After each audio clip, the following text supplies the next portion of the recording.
The vegetable aisle in your local supermarket is not a symbol of diversity. It is a museum of the weakest, most heavily modified plants on Earth. For thousands of years, our ancestors survived by relying on magnificent heritage crops, plants that live for decades, completely resist disease, and carry massive, healing nutritional profiles. But the industrial agricultural machine buried them simply because they cannot profit from a plant you only need to buy once. Today, we will reveal their glorious history, the modern science that proves their power, and exactly where you can still find them today. Make sure you stay with us until number 4, a forgotten royal root that grows completely wild and tastes exactly like crisp apples and rich honey. And you absolutely cannot miss number 1, a miraculous survival plant the agricultural industry desperately wants you to poison. Let the countdown begin. Number 10. French sorrel. For centuries, French sorrel was the absolute backbone of traditional spring cooking across Europe. Yet, it has been ruthlessly blacklisted by modern retail chains. The reason is purely logistical. Its delicate, shield-shaped leaves bruise and wilt within mere hours of being harvested. It is completely impossible to stack this plant in refrigerated trucks for mass global transit. Big agriculture discarded a culinary masterpiece simply because it refused to travel on their profit-driven schedule. Its survival superpower is operating as a biological time machine. When freezing winter arrives, it fakes its death and retreats into its crown. But the moment the earth slightly warms, it is the first green to resurrect. Scientifically, studies published in phytotherapy research confirm that sorrel contains massive concentrations of vitamin C and unique polyphenols, acting as a rapid, natural immune booster that drastically outperforms degrading cold storage citrus. The honest truth is that sorrel contains oxalic acid, meaning those with a history of kidney stones must consume it in moderation. But functionally, it serves as a permanent, living spice cabinet. Economically, it feeds your family with a vibrant, sharp lemon tang for 20 years from a single planting, eliminating your need to buy expensive imported lemons. It protects your sovereign kitchen by providing a continuous homegrown harvest. While the industrial machine abandoned it, you can still reclaim this heritage crop. Independent preservation organizations like Baker Creek Heirloom Seeds and local permaculture nurseries actively protect French sorrel crowns, allowing you to bypass the supermarket and start your legacy.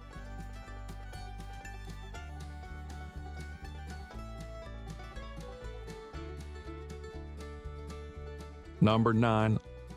Lovage. In ancient Rome and throughout medieval Europe, the towering Lovage was the undisputed soul of the medicinal and culinary garden.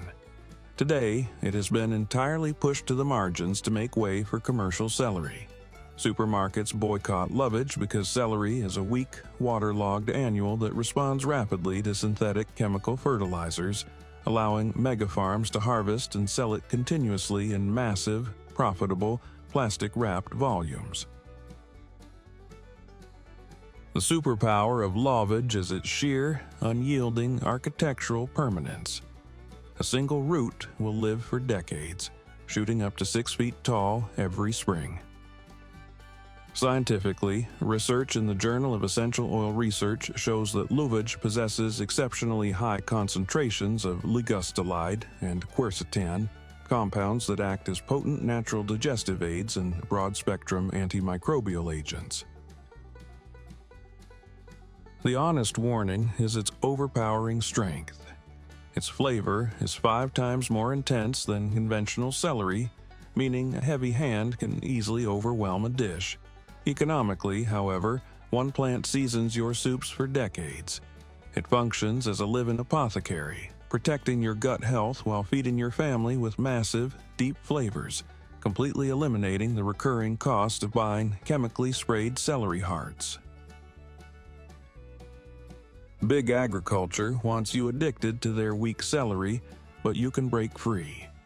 You can source pure Lovage seeds from dedicated botanical preservers like strictly medicinal seeds. Planting just one seed reestablishes a 20-year legacy of uncompromised food safety on your patio.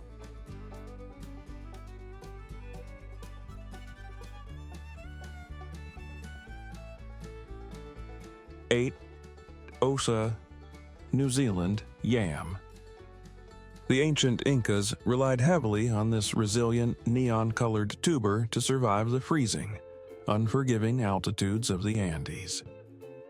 However, when European colonizers sought a global commercial crop, they chose the ordinary white potato and boycotted oca. The reason? Oca only begins forming its tubers when autumn days grow short, completely missing the massive, lucrative summer harvest schedules of industrial tractor fleets. Its superpower is absolute, unyielding immunity to the devastating late blight that frequently wipes out standard potatoes, alongside an extreme tolerance for cold. Scientifically, the International Potato Center, CIP, validates that OCA is exceptionally rich in anthocyanins, the pigments responsible for its vivid colors, providing a massive antioxidant capacity that protects human cells from severe oxidative stress. The brutal truth is that oca demands a long, frost-free autumn to swell its tubers. If your region freezes too early, the harvest will be small. But functionally, it feeds you brilliant, lemony, crisp tubers that can be eaten raw or roasted. Economically, it operates as a blight-free caloric engine, protecting your family from starvation and shielding you from the heavy fungicide residues saturating commercial potatoes. Because the supermarket ignores it, oca is kept alive by passionate underground tuber collectors. Organizations like Cultivariable, which specializes in rare Andean roots, still offer oca tubers. Sourcing from them allows you to plant a vibrant, high-yielding crop that money at the grocery store simply cannot buy.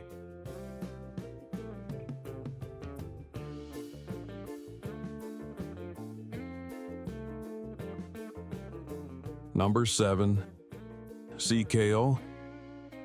During the Victorian era, sea kale was considered such a highly prized luxury that British nobles hired guards to protect it from beach poachers. Modern retail chains entirely abandoned it because harvesting its tender spring shoots requires a meticulous, labor-intensive, dark blanching process. It is a slow, methodical crop that makes it completely unprofitable for fast-paced, automated, mass-market agriculture. Sea kale is an immortal coastal fortress. Its deep taproot defies salt, fierce storms, and severe drought, creating a stunning silver-blue architectural canopy.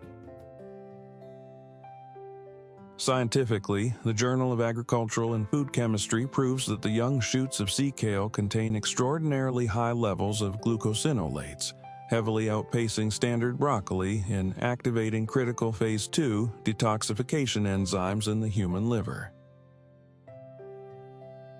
The honest, painful truth is extreme patience. You are strictly forbidden from harvesting any shoots for the first 3 years, or the root will die.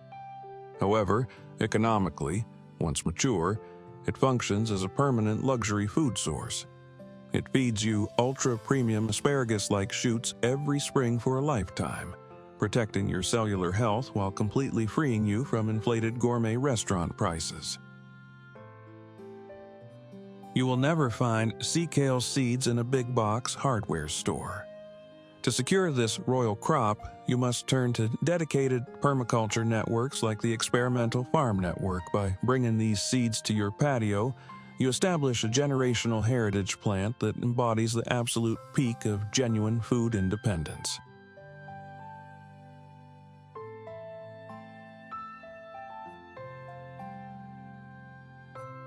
Number 6. Groundnut. This indigenous perennial vine literally saved the early pilgrims from mass starvation during their brutal first winters in North America. Yet, big agriculture completely eradicated it to plant endless genetically modified soybean fields. Because the groundnut requires 2 full years in the soil to reach its maximum tuber size, supermarkets boycotted it.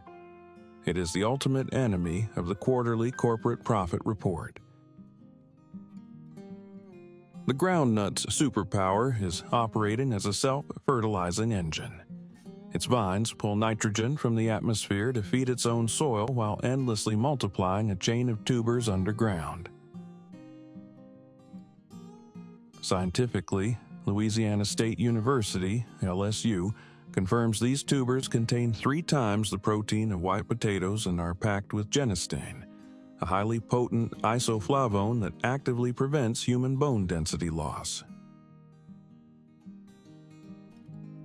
The honest warning is that these vines are fiercely aggressive and will eagerly strangle delicate neighboring plants if you do not prune them. Functionally, it serves as an immortal, plant-based protein factory.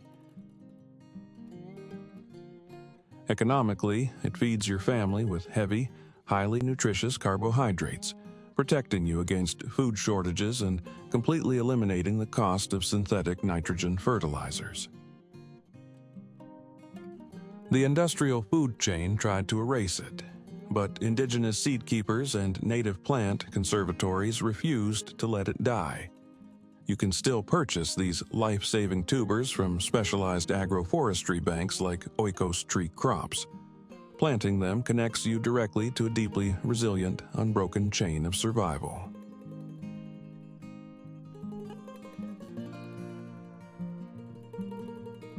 Number 5. Good King Henry. Centuries ago, this resilient perennial was the absolute backbone of peasant gardens across Europe, rightfully earning the title poor man's asparagus. Today, it has vanished from grocery store aisles. The global shipping industry systematically boycotted it because its freshly picked leaves wilt within mere hours, utterly refusing to lie dormant inside refrigerated shipping containers for weeks on end. Its superpower is functioning as an immortal, 3-in-1 photosynthetic engine, producing asparagus-like shoots in spring, spinach-like leaves in summer, and broccoli-like buds in autumn. Scientifically, the European Food Research and Technology Journal highlights that Good King Henry contains massive flavonoids and a vitamin C density 300% higher than modern commercial spinach, acting as a heavy-duty immune booster. The honest caveat is that the leaves contain mild, naturally occurring saponins, meaning they must be lightly blanched or sautéed rather than eaten raw in massive quantities. Economically, this single plant replaces 3 different heavily sprayed supermarket vegetables. It protects your health by continuously feeding your family with pristine, immune-boosting greens for decades with 0 replanting costs. Do not let the modern grocery store dictate your diet. You can easily find Good King Henry seeds preserved by heirloom advocates like the Seed Savers Exchange. By establishing this plant in your container, you reclaim a legendary crop that provides uncompromised food safety and lifelong nourishment.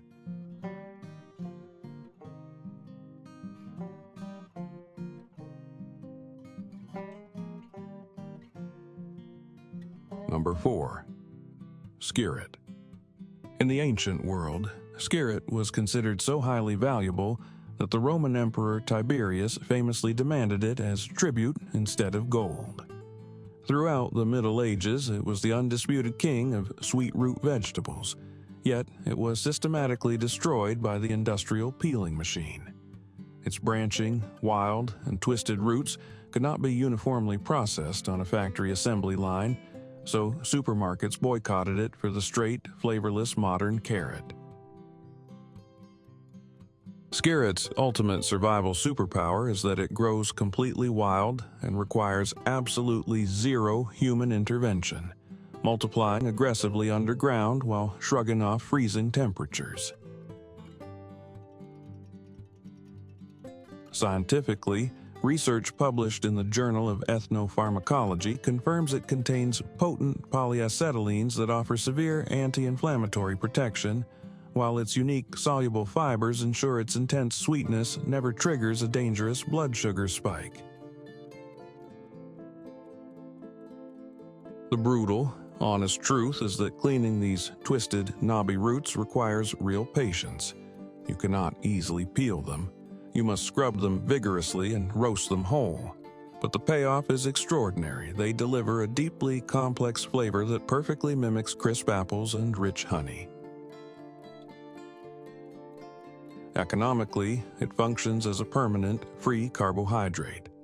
It feeds your family with gourmet sweetness through the harshest winters without ever costing a penny in replacement seeds. Big agriculture tried to erase Skirret, but it has been fiercely guarded by dedicated horticulturists. You must seek out grassroots preservation organizations like the Experimental Farm Network. By acquiring seeds from these underground heritage banks, you bypass the industrial machine and bring an ancient, independent sweetness back to life.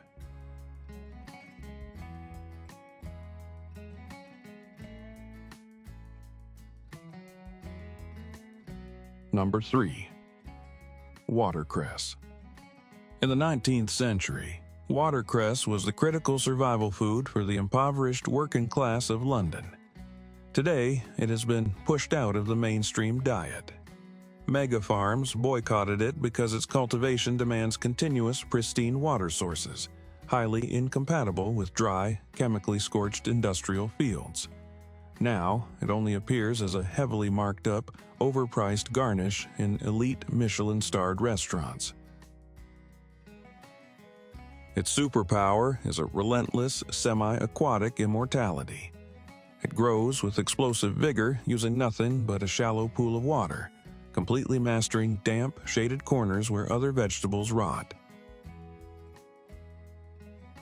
Scientifically, the U.S. Centers for Disease Control, CDC, scored it a flawless 100/100, officially naming it the most nutrient-dense vegetable on Earth, heavily loaded with PEITC compounds that actively suppress cancer cell division. The honest truth is that store-bought watercress rots into a slimy mess within 24 hours, and if you grow it in a pot, you must flush the water weekly to prevent stagnation. Economically, it provides the world's #1 superfood absolutely for free.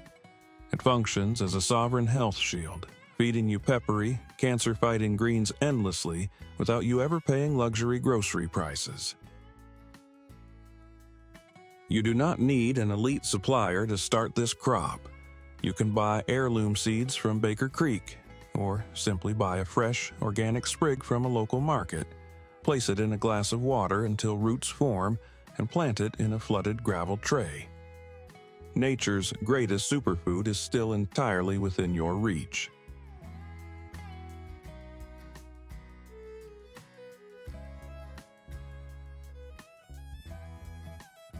Number 2. Jerusalem Artichoke. This towering plant served as a vital, life-saving carbohydrate source for Native Americans during brutal winters. Modern grocery chains aggressively boycotted it simply because the tubers have thin, delicate skins that rapidly lose moisture. It is impossible for them to sit under harsh, fluorescent supermarket lights for weeks on end like the heavily sprayed, thick-skinned russet potato. This plant is a biological machine of infinite reproduction. Planting one thumb-sized tuber yields a 10-foot canopy and a massive, overflowing bucket of tubers by winter. Scientifically, the American Journal of Clinical Nutrition confirms these tubers store energy as inulin, a supreme prebiotic fiber with a glycemic index of 0, passing through the digestive system without spiking blood sugar, making it the gold standard carb for diabetics. The raw truth is that a massive dose of healthy inulin can cause severe bloating if your gut is not accustomed to it. You must roast them slowly to break down the fibers. Economically, a single tuber yields buckets of food. It functions as a free, living medicine, healing your gut microbiome and protecting you from starvation through freezing winters, completely independent of the agricultural grid. To secure this indestructible crop, you can order live tubers in early spring from trusted cold climate purveyors like Fedco Seeds, or simply find them at a local organic farmer's market. Plant them once, and they will stubbornly and generously multiply for the rest of your life.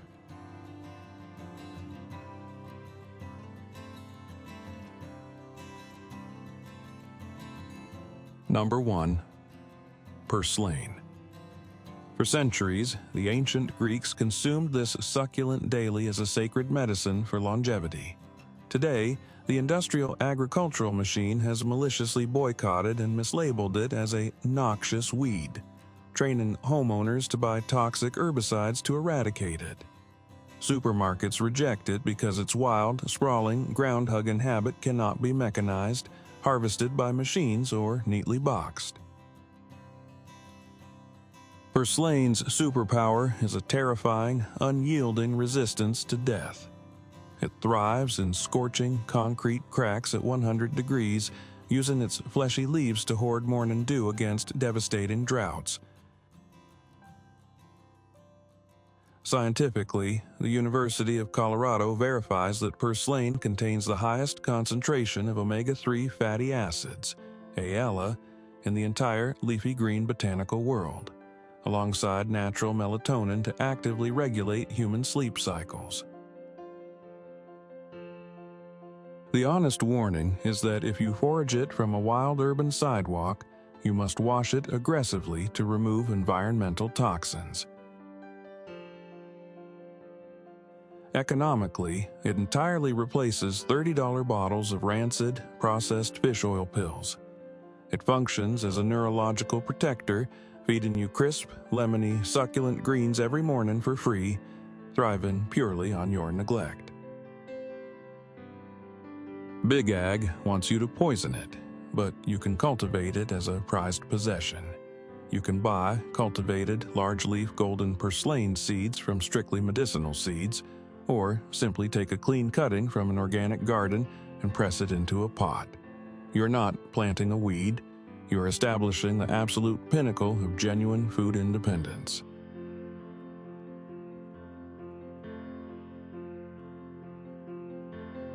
The modern agricultural system is designed to keep you on a treadmill of endless labor and constant dependency. They want you buying fragile seeds every spring and paying premium prices for chemically treated, nutritionally hollow vegetables every single week. But as you have seen today, the ultimate act of rebellion is simply planting a permanent legacy. Reclaiming those 10 immortal heritage crops is the ultimate act of rebellion against a broken, profit-driven food system. But knowing what to grow is only half the equation. The biggest mistake most gardeners make after discovering these permanent plants is assuming they have to wait until next spring to start, or that they need a massive backyard to grow them. Both are completely false. Late summer actually offers a hidden, golden window to establish powerful perennial root systems, and you can do it entirely in pots right on your patio. You don't need to wait for next year, and you don't need a farm. Let's take this philosophy off the screen and put it directly into the soil. We are shifting from history to immediate action. Here are 7 perennial container vegetables you need to plant this August, right now, to guarantee your food supply for years to come. At number 7, sea kale. Most gardeners have never grown it, yet it's one of the most rewarding perennial vegetables you can dedicate a container to. Native to the rocky coastlines of Europe, sea kale has evolved to survive harsh winds, poor soils, and freezing winters, making it far tougher than its elegant appearance suggests. Once established, it faithfully returns every spring with tender young shoots, broad blue-green leaves, fragrant white flowers, and even edible seed pods. Few vegetables offer so many harvests from a single plant. Better still, sea kale thrives across USDA zones 4 through 8, making it an outstanding choice for gardeners living in cooler climates. August is one of the best times to establish sea kale because the soil is still warm enough to encourage vigorous root growth, while cooler autumn temperatures reduce stress on young plants. Instead of wasting energy producing excessive foliage during summer, the plant focuses on building a deep, powerful root system before winter dormancy begins. That underground crown is the secret to its longevity. Once spring arrives, sea kale wakes up quickly, producing fresh, edible growth long before many annual vegetables are even planted. Because it develops a substantial root system, choose a 15 to 20 gallon container that's at least 18 inches deep. Fill it with loose, well-draining soil enriched with compost, and place it where it receives at least 6 hours of direct sunlight every day. Sea kale dislikes constantly wet soil, so excellent drainage is essential. Apply fresh compost every spring, water during extended dry periods, and remove spent flower stalks if your goal is maximum leaf production. As the plant matures, harvest only a portion of the leaves each season, allowing plenty of healthy foliage to remain so it can continue storing energy for future growth. What makes sea kale so valuable isn't just its productivity, it's its consistency. Year after year, one container quietly produces multiple edible harvests with very little attention. For gardeners looking to build a truly permanent container garden, sea kale is one of those rare vegetables that becomes more rewarding the longer you own it.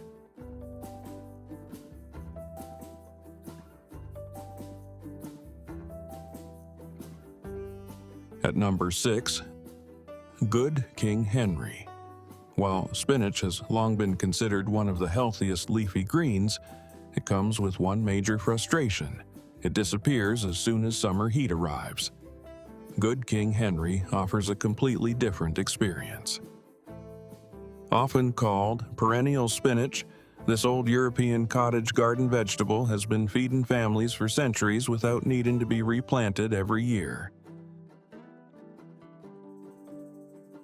Once established, it produces tender leaves every spring and continues growing season after season.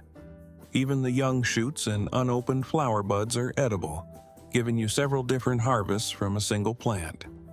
It performs exceptionally well across USDA zones 3 through 9, making it one of the most cold-hardy perennial vegetables available to container gardeners. August provides ideal conditions for planting because the warm soil encourages rapid root establishment, while the cooler weather ahead allows the plant to settle into dormancy naturally.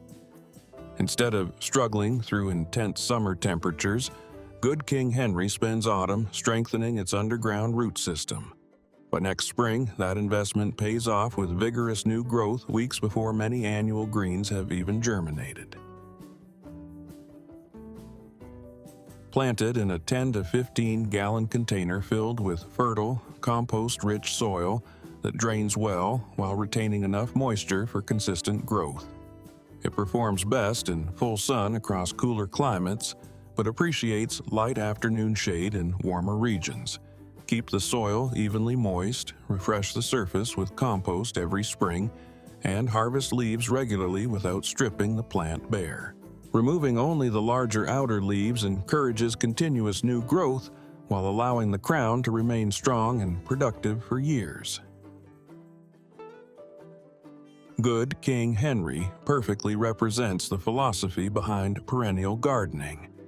Instead of starting over every season, you simply care for an established plant that becomes stronger with age. Every spring, while many gardeners are preparing seed trays for spinach, you'll already be harvesting fresh, nutritious greens from a plant that has quietly survived another winter and is ready to feed you once again.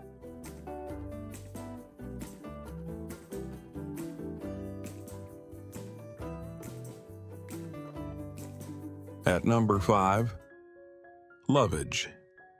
If you've ever wished celery were easier to grow, more flavorful, and capable of coming back year after year, Lovage is the vegetable you've been looking for. This old-fashioned perennial has been a staple in European kitchen gardens for centuries, yet surprisingly few modern gardeners know about it. Every part of the plant is edible. The leaves add a rich celery-like flavor to soups, salads, and roasted vegetables. The hollow stems can be used much like celery, while the seeds make an aromatic seasoning.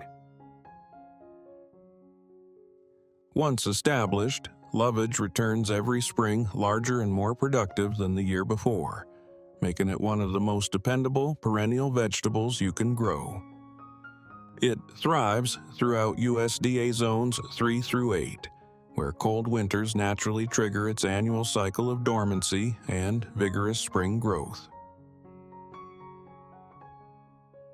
August is an excellent time to establish lovage because warm soil allows the roots to expand rapidly before cooler weather arrives. Instead of pushing excessive leafy growth, the young plant directs most of its energy underground, building a deep crown that will support many years of future harvests. When spring returns, those mature roots send up vigorous shoots weeks before annual herbs are ready, giving you an incredibly early source of fresh flavor for the kitchen. Because lovage eventually becomes a large plant, choose a 15 to 20 gallon container that's at least 18 inches deep. Fill it with rich, compost-amended soil that drains well while holding enough moisture to support steady growth. Position the container in full sun across cooler regions or provide light afternoon shade where summers become extremely hot. Water consistently during dry spells, then top dress with compost every spring to replenish nutrients. Harvest the outer leaves regularly, allowing the center of the plant to continue producing fresh growth throughout the season. Every few years, divide the mature root crown to rejuvenate the plant and create additional containers at no extra cost. Lovage isn't just another herb, it's a permanent investment in your garden. One healthy plant can flavor hundreds of meals over its lifetime while asking for remarkably little in return. That's exactly the kind of dependable productivity every perennial container garden should be built around.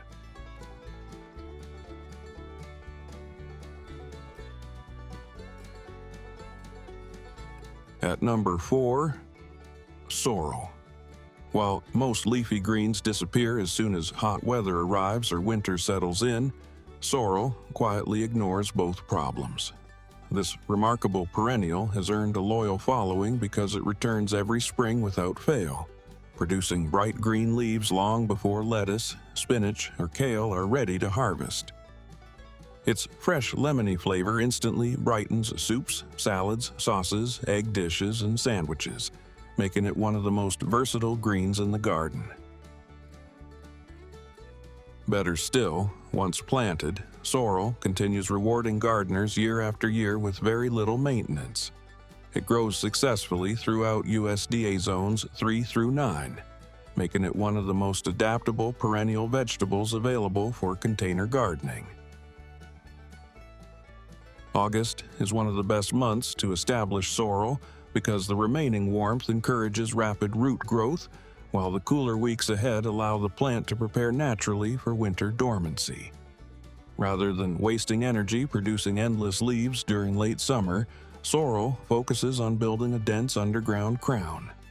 That hidden crown becomes its greatest strength. By the time spring arrives, the plant already has a mature root system capable of producing vigorous new growth weeks before annual vegetables have even germinated. Sorrel grows beautifully in a 5 to 7 gallon container filled with fertile, compost-rich soil that drains well. In cooler climates, give it full sun for maximum production. In hotter regions, morning sunlight with light afternoon shade keeps the leaves tender throughout summer. Water consistently enough to prevent the soil from drying out completely, and apply a fresh layer of compost every spring to keep the plant productive.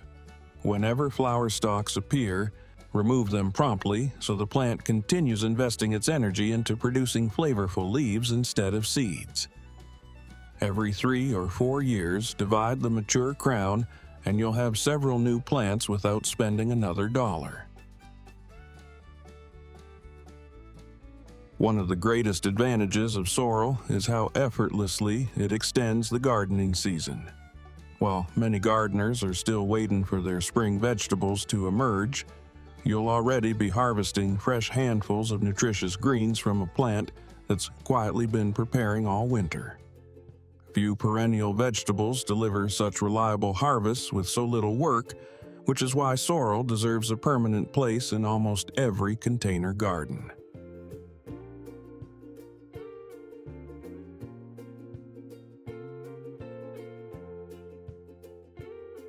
At number 3, tree collards. If ordinary collard greens are one of the hardest working vegetables in the garden, tree collards take that reputation to an entirely different level.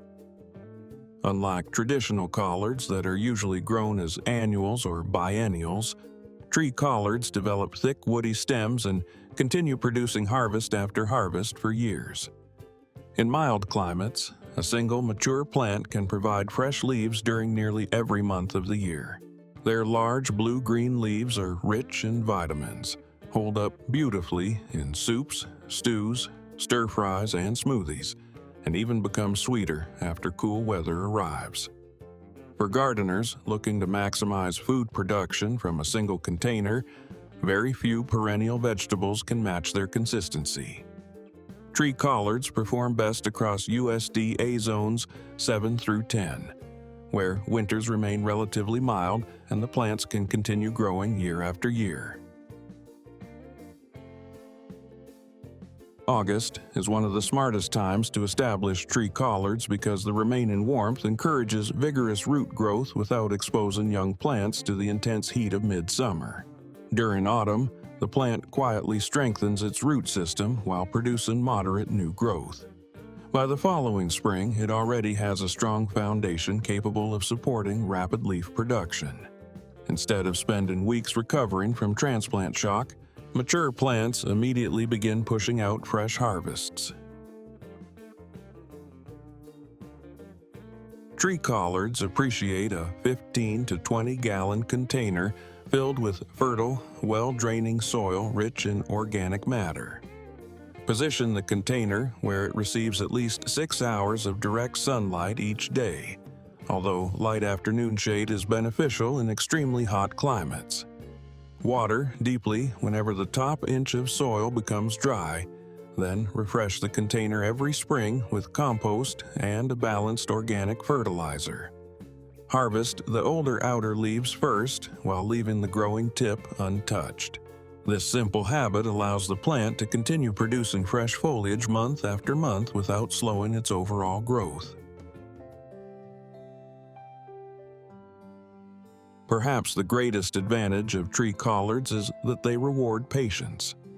Every year, the trunk becomes stronger, the root system becomes larger, and the harvest becomes more abundant.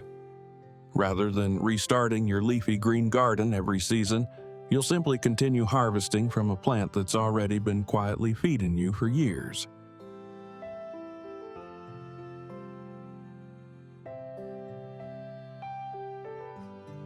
At number 2, garlic chives.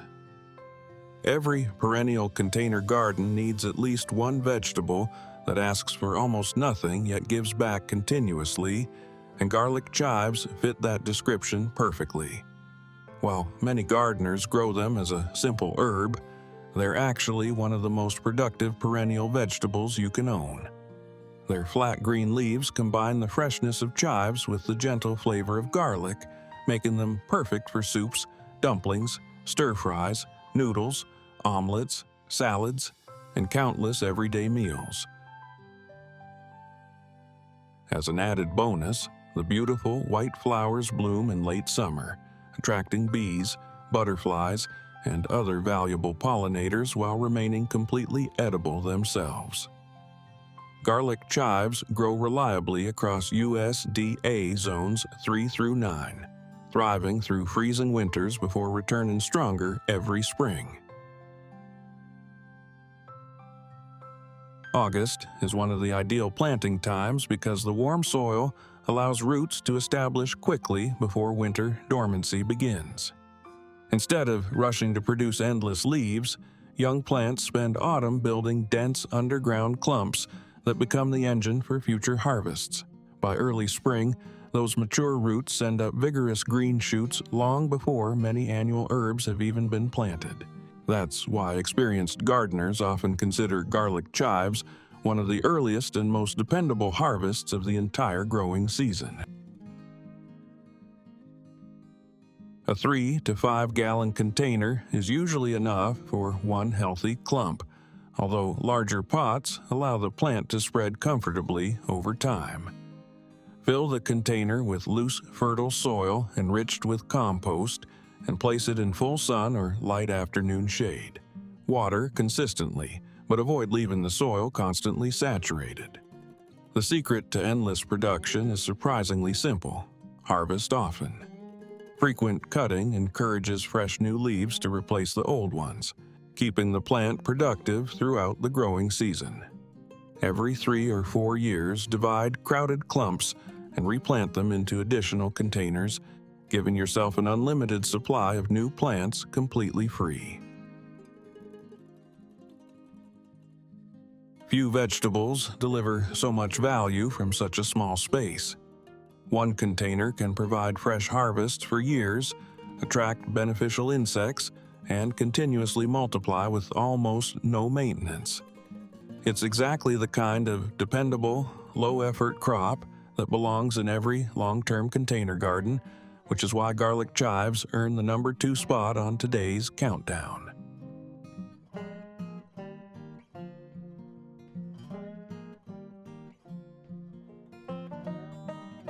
At number 1, Egyptian walking onions.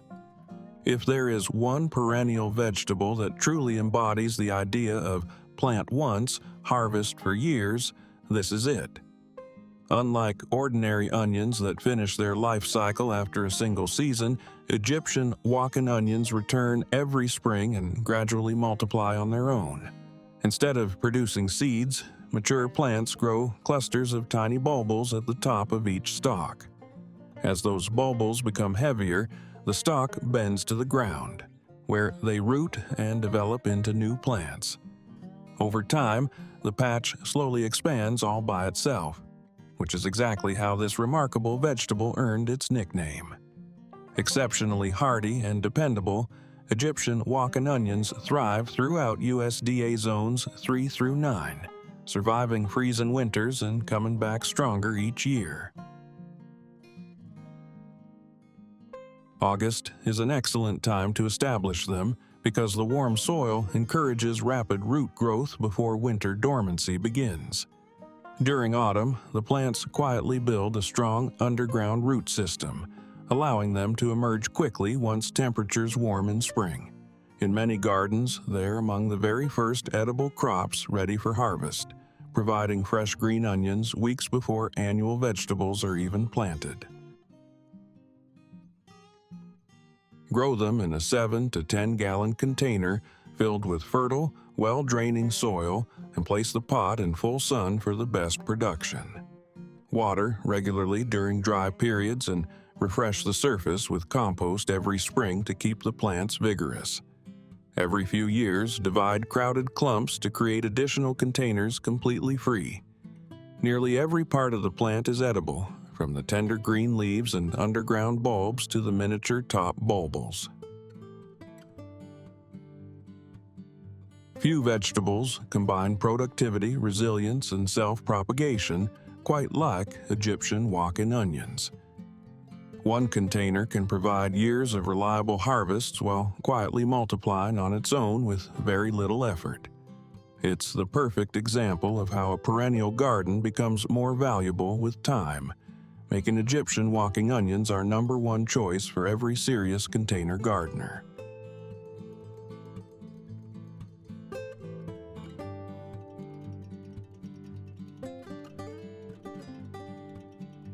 That wraps up our countdown of the 7 remarkable perennial vegetables you should establish this August. Which of these self-sustaining crops are you adding to your patio? Let me know in the comments below. But please, do not step out to your garden just yet. Our masterclass is not quite finished. You now possess the exact plant list to build a truly permanent, self-multiplying container garden. But successfully shifting from quick annuals to long-lived perennials requires more than just new plants. It requires a fundamental change in how you think. A perennial is a living, long-term investment. Treating a crop that can live for decades the same way you treat a fleeting summer vegetable will quietly destroy its potential before it even begins.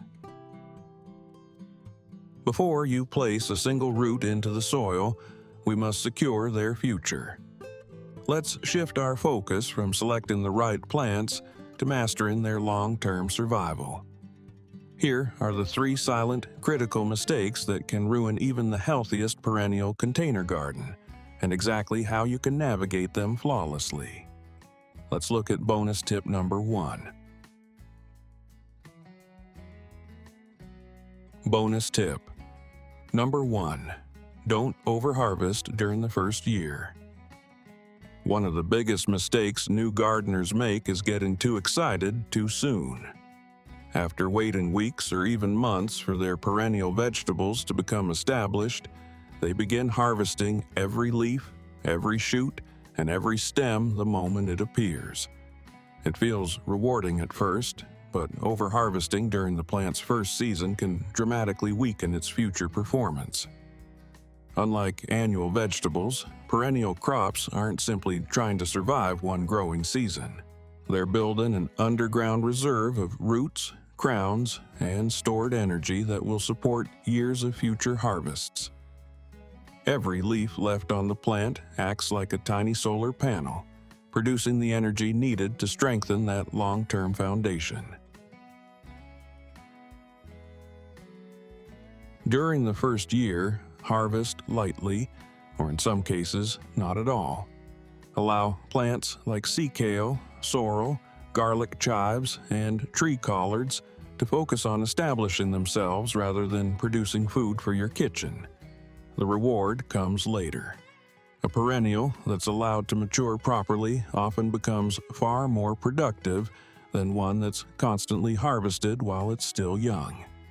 Think of the first season as an investment rather than a harvest. A little patience today can mean years of bigger, healthier crops with far less work in the future.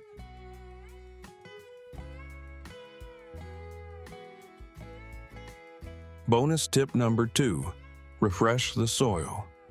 Every spring, don't replace it.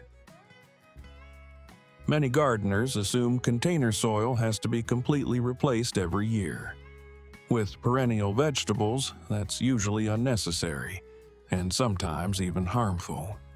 Healthy perennial roots don't appreciate being disturbed unless absolutely necessary. Instead of dumping out the entire container each spring, simply refresh the soil from the top. Remove the top few inches of old growing mix, then replace it with fresh compost, high-quality potting mix, or well-aged organic matter. Finish with a slow-release organic fertilizer or a generous layer of worm castings to replenish nutrients naturally. This simple practice improves soil structure, restores fertility, and feeds the countless beneficial organisms living around the roots without forcing the plant to rebuild its entire root system. Over time, your container actually develops into a healthier ecosystem rather than a disposable growing medium. It's faster, less expensive, and much easier than replacing all the soil every season. Experienced gardeners understand that they're not just growing vegetables. They're building healthy soil that becomes more productive year after year.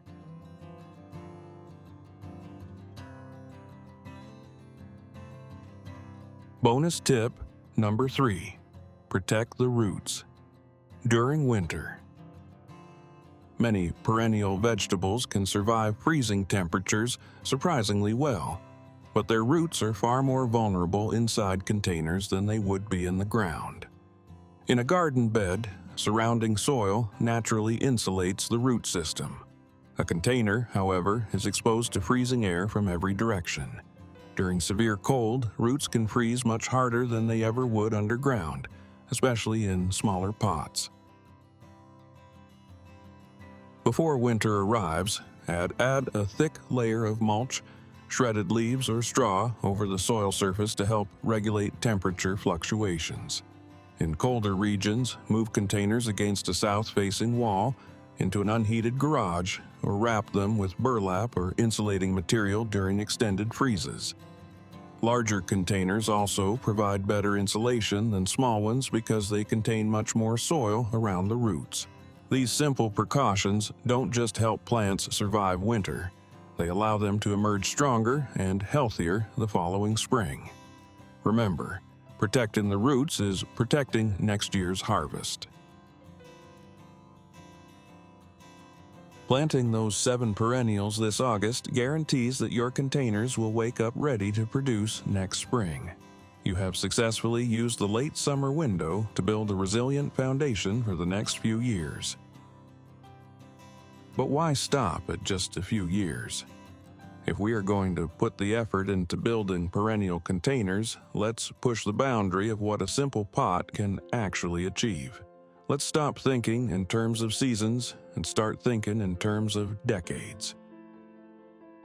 Imagine walking out into your patio 20 years from today and harvesting your dinner from the exact same root system you planted this afternoon.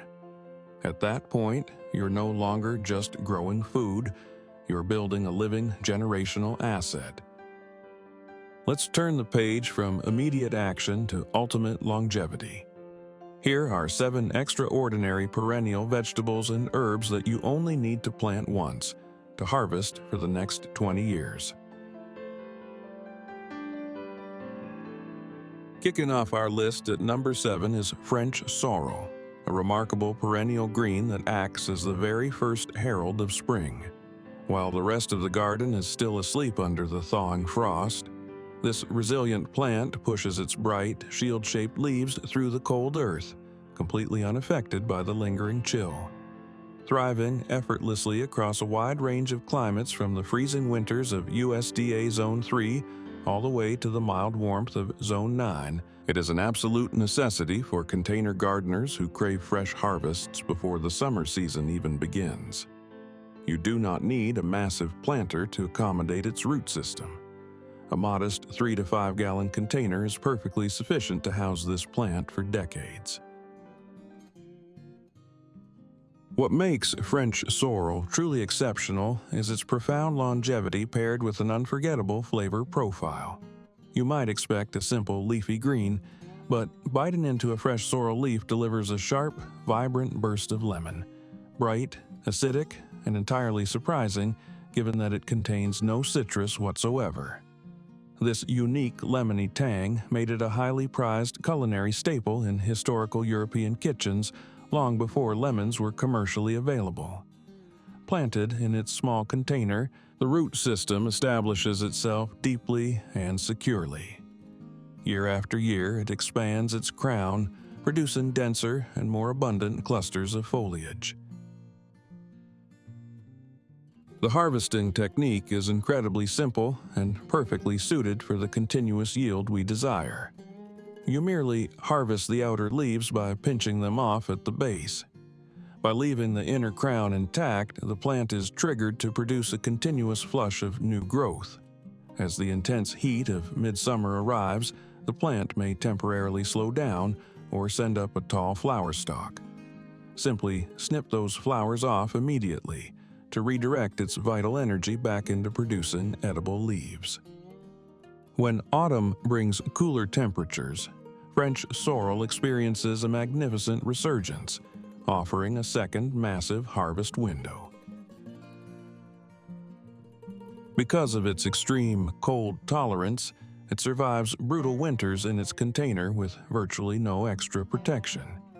To sustain it for 20 years in the same pot, All you need to do is apply a light top dressing of organic compost every spring to replenish the nutrients washed away by watering.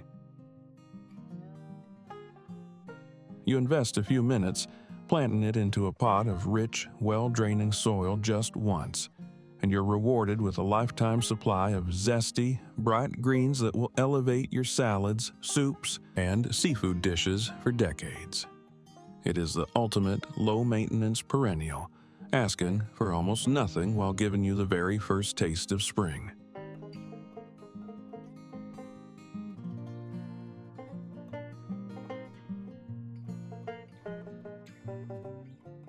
Taking the 6th spot on our countdown is a plant that many modern shoppers mistakenly view as a short-lived, disposable supermarket herb. In reality, rosemary is an incredibly robust, woody perennial shrub that can easily outlive the person who planted it. When treated with the respect it deserves, a single potted rosemary plant becomes a permanent architectural fixture on your balcony, providing phenomenal fragrance, evergreen beauty, and culinary excellence for well over 20 years. The secret to unlocking decades of life from a container-grown rosemary lies in understanding its ancestral roots. Originating from the harsh, sun-drenched, and rocky coastlines of the Mediterranean, it naturally thrives outdoors year-round in USDA zones 7 through 10. To ensure it lives to its full 20-year potential, you must plant it in a generous 5 to 10-gallon terracotta pot filled with heavily aerated soil. Mix in ample amounts of perlite, coarse sand, or fine gravel to guarantee rapid drainage. Terracotta is absolutely crucial here, as the porous clay allows the soil to breathe and dry out entirely between waterings, perfectly mimicking those dry Mediterranean slopes. Its absolute greatest enemy is not pests or intense heat. Its greatest enemy is overwatering and heavy, soggy soil. As the years pass, a fascinating transformation occurs. The soft, flexible green stems slowly mature into thick, twisted, peeling wood. It begins to look less like an herb and more like a majestic ancient bonsai tree, adding tremendous visual character to your outdoor living space.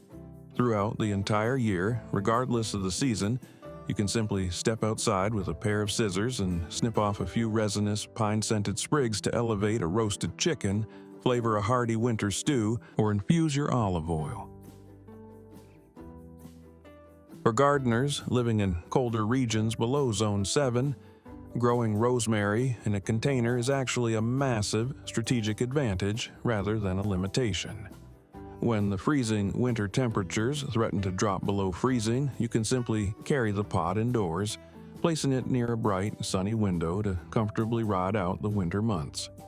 By mastering this delicate balance of bright light and minimal watering, this woody perennial will become a lifelong companion in your garden, offering decades of savory harvests from a single beautiful container.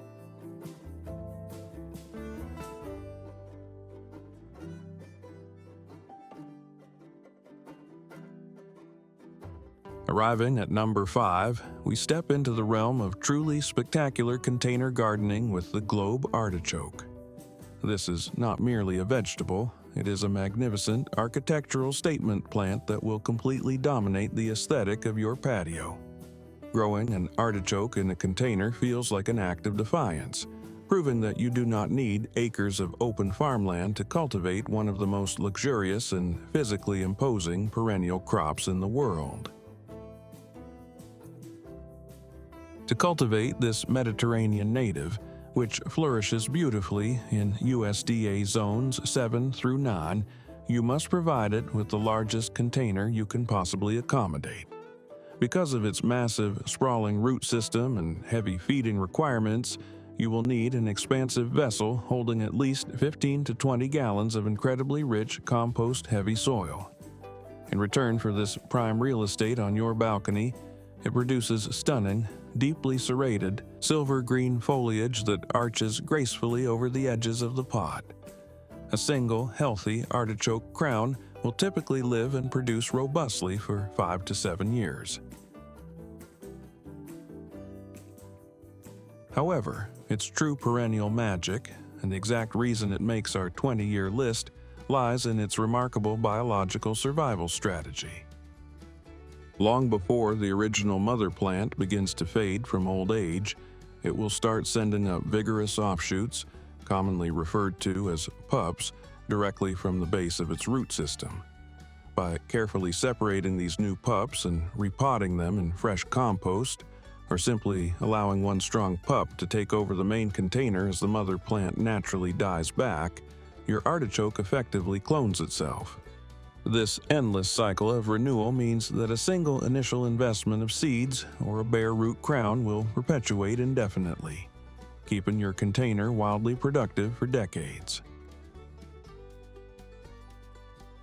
The harvest itself is an absolute culinary luxury. The edible portion is actually the plant's unbloomed flower bud, featuring thick, meaty petals and a tender, highly prized heart. If you choose not to harvest a few of the buds for the dinner table, you will be treated to a breathtaking visual display.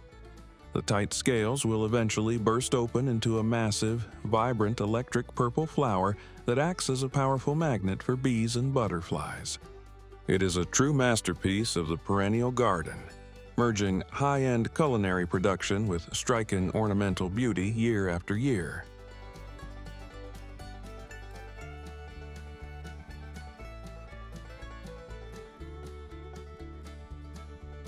Moving down to number 4, we encounter a plant of dramatic contrasts and extraordinary persistence, rhubarb.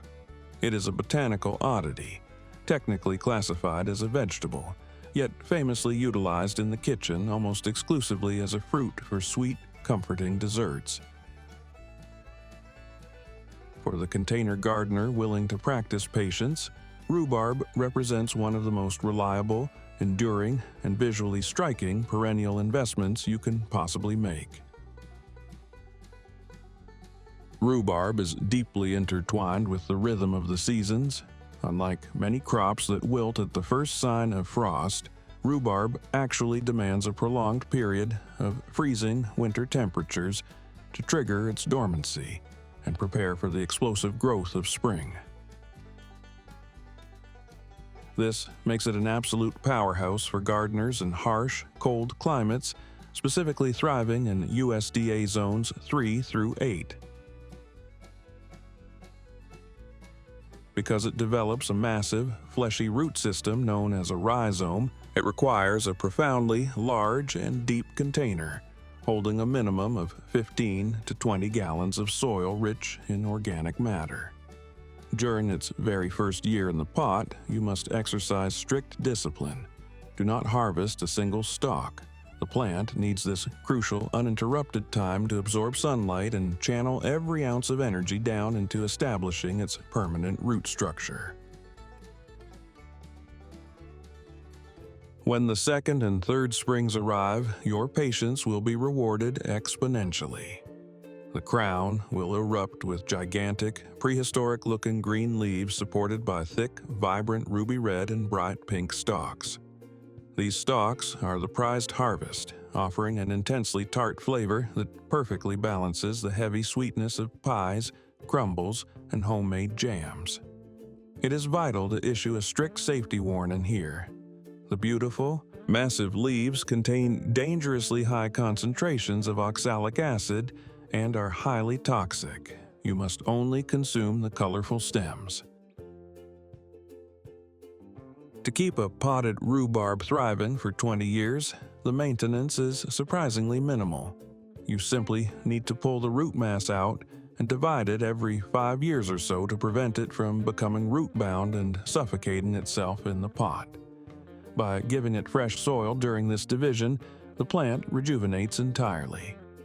This simple cycle of explosive spring growth, deep winter dormancy, and occasional division transforms one single rhubarb plant into an unstoppable, multi-decade food producer on your patio.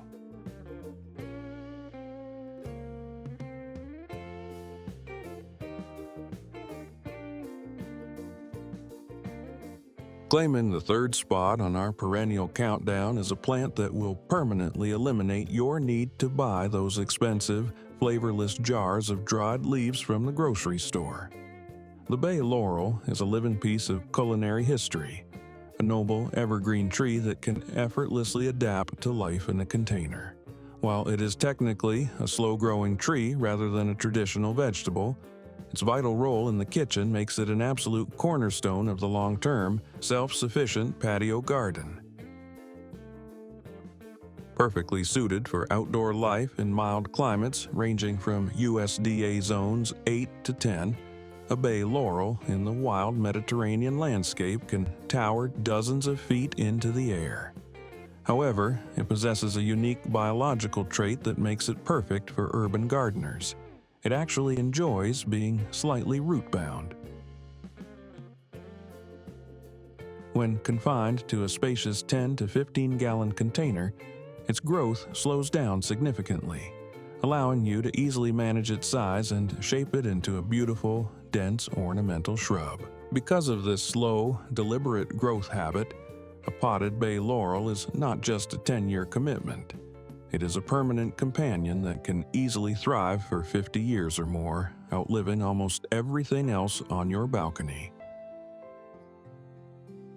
The true value of this plant becomes instantly apparent the moment you start cooking with it. The fresh leaves are packed with potent, aromatic essential oils that completely dwarf the dusty, faded scent of commercially packaged bay leaves. Whether you are simmering a rich winter beef stew, crafting a complex bone broth, or creating an authentic pasta sauce, simply stepping out to your balcony and plucking a single, glossy green leaf will completely transform the depth of your dish. For those living in colder climates where winter temperatures dip below freezing, the container strategy is your greatest asset. The bay laurel will not survive a harsh freeze outdoors, but its potted nature allows you to easily wheel it indoors before the first frost hits.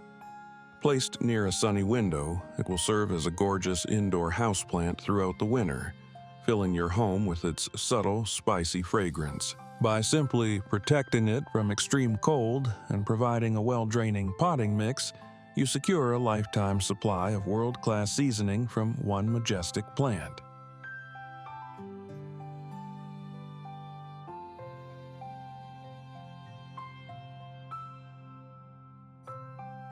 Securing the runner-up position on our list is a botanical marvel that completely shatters the normal rules of vegetable gardening: tree collards. In the traditional brassica family, plants like cabbage, broccoli, and standard collard greens follow a strict, short-lived biological script. They grow for a few months, produce their harvest, eventually bolt to produce seeds, and then permanently die. Tree collards completely reject this inevitable fate, offering a near-immortal alternative for the savvy container gardener. Flourishing spectacularly in the mild winters of USDA zones 7 to 10, this extraordinary plant grows vertically rather than forming a tight, low-to-the-ground head. It reaches eagerly toward the sky like a miniature palm tree, continuously pushing out massive, nutrient-dense, purple-tinged leaves along its ever-extending main trunk. Because it grows so tall, often reaching 6 to 8 feet, even when restricted to a container, it requires a very heavy, wide-based pot holding at least 10 to 15 gallons along with a thick, sturdy wooden stake driven deep into the soil to support the main trunk as it becomes top-heavy over the years. The harvesting method is a beautiful exercise in sustainability. You simply walk up to the container and snap off the older, larger leaves from the bottom of the stem. The core of the plant remains completely undisturbed, and the top continues to grow higher, endlessly generating fresh foliage to replace exactly what you took. The longevity of tree collards is nothing short of miraculous for a leafy green. A well-staked, adequately fed plant can live and produce continuously for up to 20 years. The leaves are incredibly versatile in the kitchen, offering a sweeter, more tender flavor than regular collards, especially after they have been kissed by a light autumn frost. Imagine the sheer food security of having a 6-foot-tall tower of continuous edible greens on your patio. It requires almost zero replanting effort, turning a single afternoon of potting into 2 decades of abundant, reliable, and delicious harvests.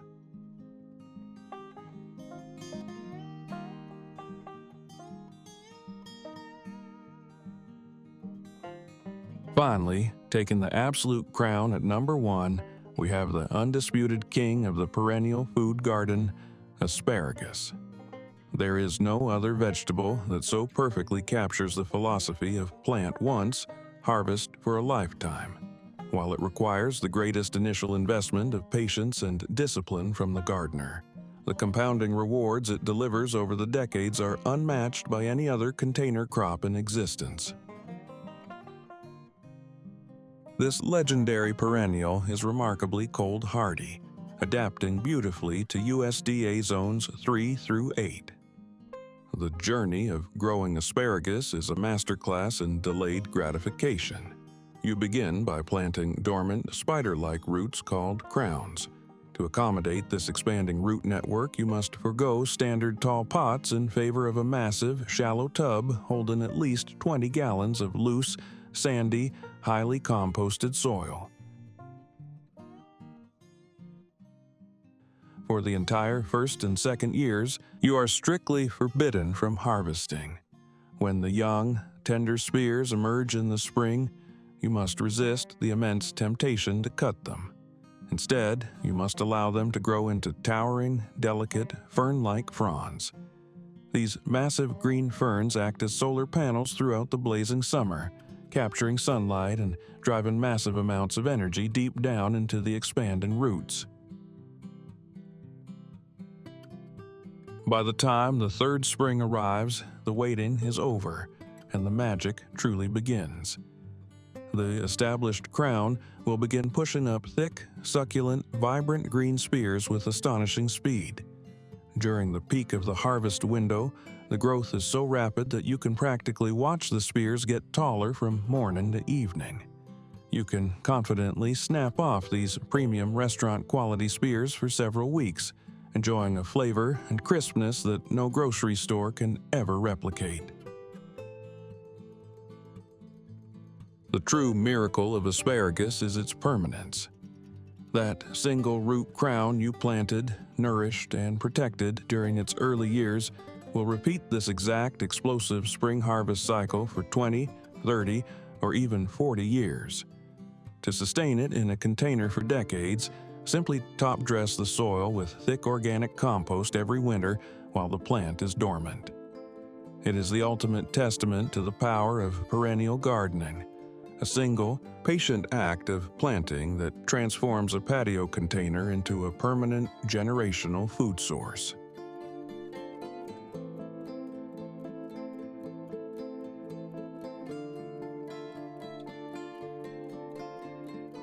Those 7 perennial vegetables and herbs prove that a single container can provide you with fresh flavors and greens for decades. But if you only focus on the leaves and stems growing in the sunlight, you're only utilizing half of your garden's true potential. To build a completely resilient, unshakable food supply, we have to look deeper. We have to look beneath the soil. While the plants we just discussed survive by maintaining their permanent branches and crowns, there is an entirely different group of crops playing a brilliant game of underground survival. They store massive amounts of energy, carbohydrates, and calories out of sight, safely protected from frost, heat waves, and whatever else is happening above ground. Let's shift our gaze from the surface to the soil. Here are 10 incredible perennial root crops that you can plant once and harvest for years to come, essentially building a secret, permanent pantry right beneath your feet.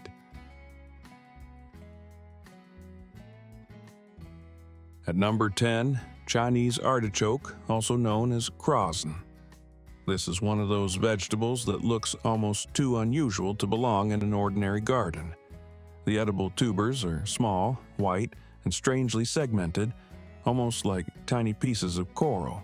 But beneath that unusual appearance is a plant with one very useful characteristic for long-term gardeners. It can return from underground structures and continue producing new tubers. Crossin isn't the kind of crop you grow for one enormous harvest. Its appeal is completely different. Once established, it can form a network of underground growth that continues its cycle season after season. Instead of treating the plant as something that has to be completely removed after harvest, you can think of it as a living underground system that renews itself. And that's exactly why it becomes interesting in a container.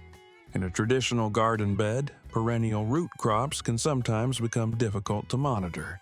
Small tubers can remain hidden underground, and the plant can gradually expand beyond the area where you originally wanted it. In a container, that underground growth is naturally contained. The same characteristic that makes perennial root crops valuable also becomes easier to manage. Crossin also offers something that many perennial vegetables don't: curiosity. It's an unusual crop that can make a container garden feel less predictable. You aren't simply growing another carrot or potato. You're growing something that produces its food underground while maintaining a cycle of regrowth from one season to the next. The real lesson here is that perennial gardening isn't necessarily about finding the biggest crop. Sometimes the value is in finding a plant that can maintain itself with relatively little intervention after it becomes established. You harvest the small tubers, leave enough of the underground system to continue the cycle, and the garden doesn't have to return to zero. That's what makes crossin a fascinating introduction to this list. It may produce small roots, but it represents a very big idea. The best perennial crops don't make you start over every year. They leave something behind that can become tomorrow's harvest.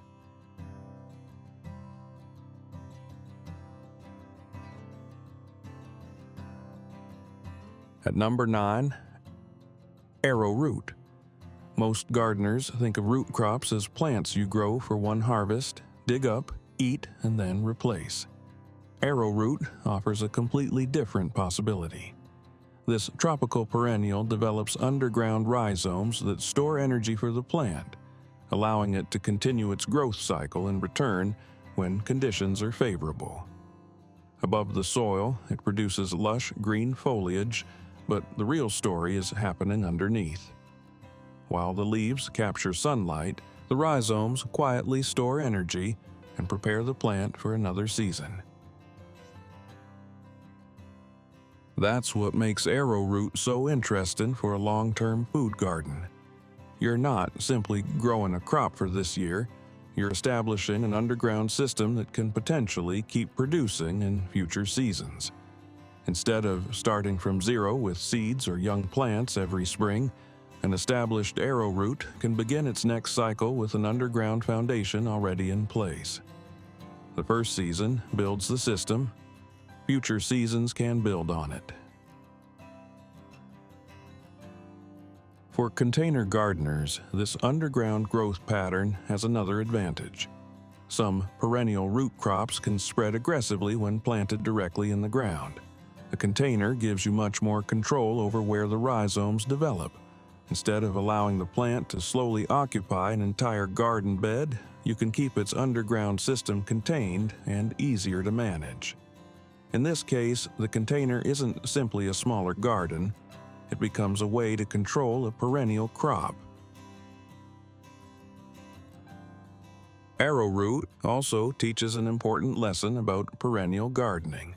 The most valuable part of the plant may be the part you never see. The foliage above ground is essentially collecting solar energy, while the rhizomes below ground are storing that energy for the future. What looks like an ordinary tropical plant can actually be building a renewable food source underneath the surface. Because arrowroot is tropical and naturally performs best in warm climates. Cold conditions can interrupt its growth cycle, so it isn't a universal choice for every gardener. But where the climate suits it, arrowroot can become a fascinating long-term addition to a container food garden. And that's why it earns the number 9 spot. You're not just planting a vegetable. You're establishing something that can remain alive beneath the soil and potentially return season after season. Plant once, build underground, harvest for years.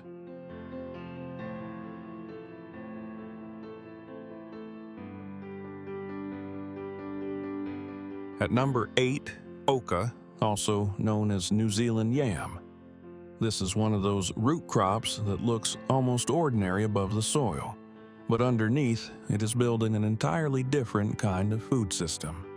Oca is a perennial tuber-forming plant that produces small, colorful underground tubers, and once established, those tubers can become the starting point for the next growing cycle. Instead of thinking about oca as a crop you plant once and completely remove, think of it as a plant that can leave part of itself behind to keep the system going. That is what makes oca so interesting for gardeners who want to move away from the annual vegetable cycle. Most vegetables ask you to repeat the same process every year. Buy seeds, start plants, grow them, harvest them, clear the container, and begin again. Oca offers a different possibility. The underground tubers are not only the harvest, they are also part of the plant's survival strategy. With the right conditions, some of that underground system can remain available to begin another season. And this is where containers become particularly valuable. Oca develops its edible crop underground, so a dedicated container gives you a defined space where that underground production can be managed. You don't have to disturb an entire garden bed just to find the harvest, and you can keep a perennial tuber crop separated from plants that need to be replanted every year. For small space gardeners, that's a powerful idea. One container can become a long-term food-producing asset instead of another temporary vegetable pot. Oca also has an interesting relationship with the seasons. Unlike many warm-season crops that slow down as the growing season changes, oca's tuber development is closely connected to shortening days and cooler conditions. The plant can spend much of its growing period building foliage and energy above ground before putting more attention into the underground tubers later in the season. That means patience becomes part of the strategy. That's why oca earns the number 8 spot. It combines an unusual edible harvest, underground storage, and the potential for a repeating cycle, all inside a plant that can become a fascinating long-term addition to a container food garden. You're not simply growing another root crop. You're building a food system that can remember where it started.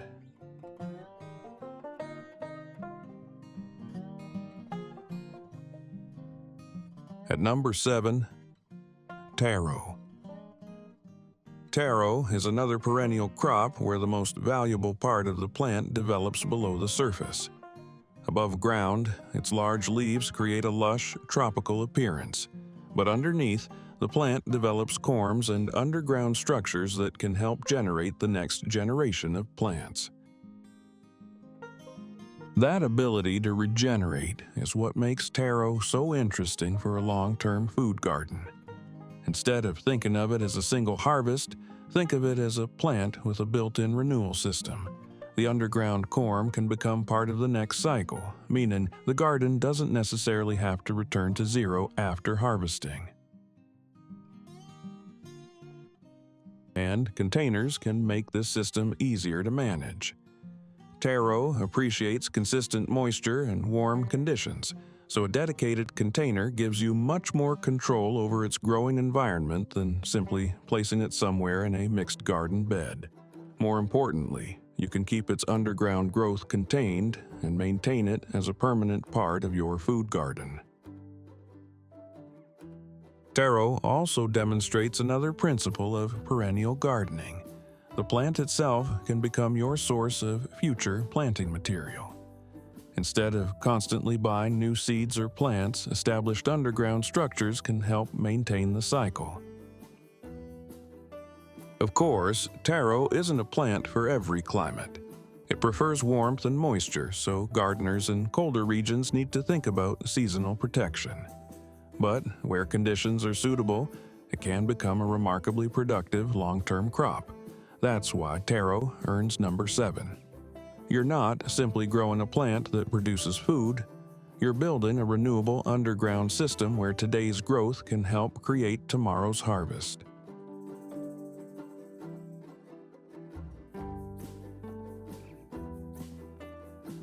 At number 6, ginger.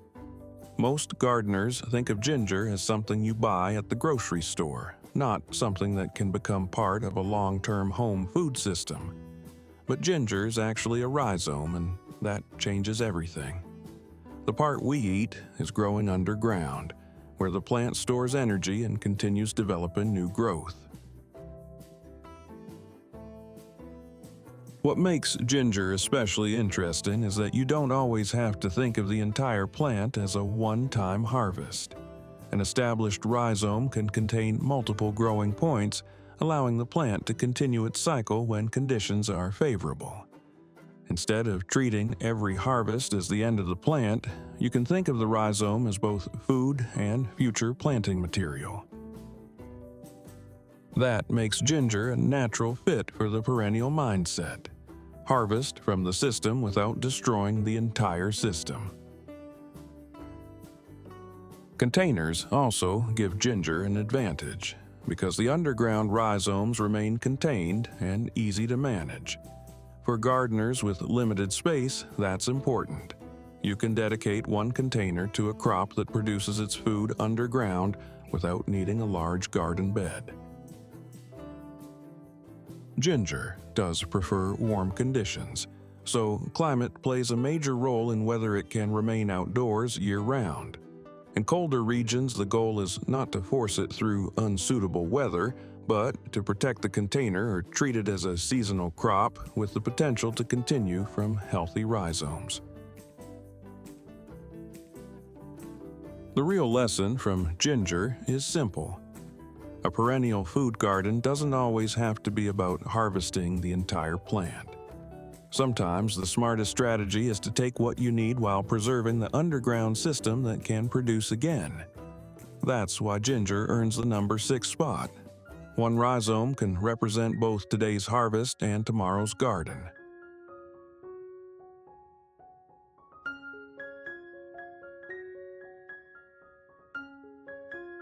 At number 5, turmeric.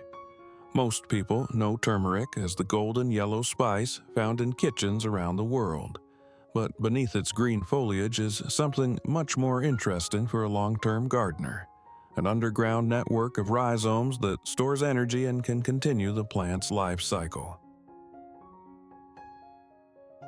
Turmeric is a warm climate perennial, which means that under suitable conditions it doesn't have to disappear completely after one harvest. The rhizomes can remain underground and produce new growth when the next favorable season arrives. That makes it less like a traditional annual vegetable and more like a living underground food reserve. And this is where containers become useful. A dedicated container keeps the rhizomes contained and makes the plant easier to manage as a long-term crop. Instead of disturbing the entire garden every year, you can maintain one established turmeric system and harvest from it when the rhizomes are mature.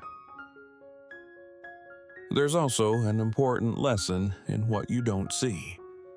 For months, the most obvious part of the plant is the foliage above ground, but beneath that foliage, the rhizomes are quietly storing energy. The plant may look relatively ordinary from the surface while building the part you'll eventually value most. That's why turmeric rewards patience. The goal isn't always immediate harvest. Sometimes the better strategy is allowing the plant to spend an entire growing season building an underground reserve that can support future growth. Of course, turmeric is best suited to warm climates, while colder gardeners may need to protect the rhizomes from freezing conditions. But where the climate works, turmeric can become more than a spice crop. It can become a long-term container food system, and that's why turmeric takes the number 5 position. The harvest may disappear from your kitchen, but the plant doesn't necessarily have to disappear from your garden.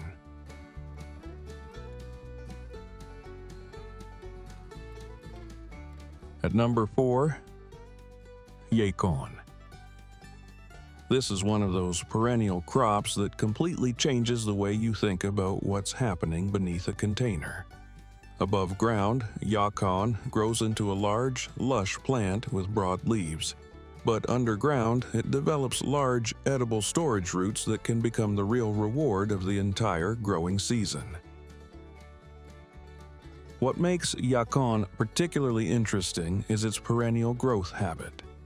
The plant doesn't simply exist for one harvest and disappear forever. Its underground crown and buds can help produce new growth in the following season, allowing the same established system to continue rather than forcing you to begin again from a seed every year. And this is where containers become surprisingly useful. Yacon can become a substantial plant, so the container isn't necessarily about making the crop tiny. It's about creating a controlled environment for a perennial root system. You know exactly where the underground growth is, and you can dedicate that space to a crop designed to return year after year. Yacon also represents an important principle of perennial gardening. The visible plant is often just the engine powering the hidden harvest. Those large leaves capture sunlight throughout the growing season, while the underground system converts that energy into storage roots. The bigger and healthier the plant becomes above ground, the more interesting the potential harvest below. The reward comes from patience. Yacon isn't about grabbing a quick vegetable a few weeks after planting. It's about allowing the plant to build its underground reserves over a much longer growing cycle. That's precisely what makes perennial crops different from ordinary container vegetables. Climate matters too. Yacon prefers a long, warm growing season and doesn't tolerate severe freezing conditions well. But where the climate is suitable, it can become a fascinating long-term addition to a food garden. That's why yacon earns the number 4 position. It gives you a large underground harvest while maintaining the possibility of another generation from the same established plant. One plant above the soil, a food reserve below it, and potentially another harvest waiting in the seasons ahead.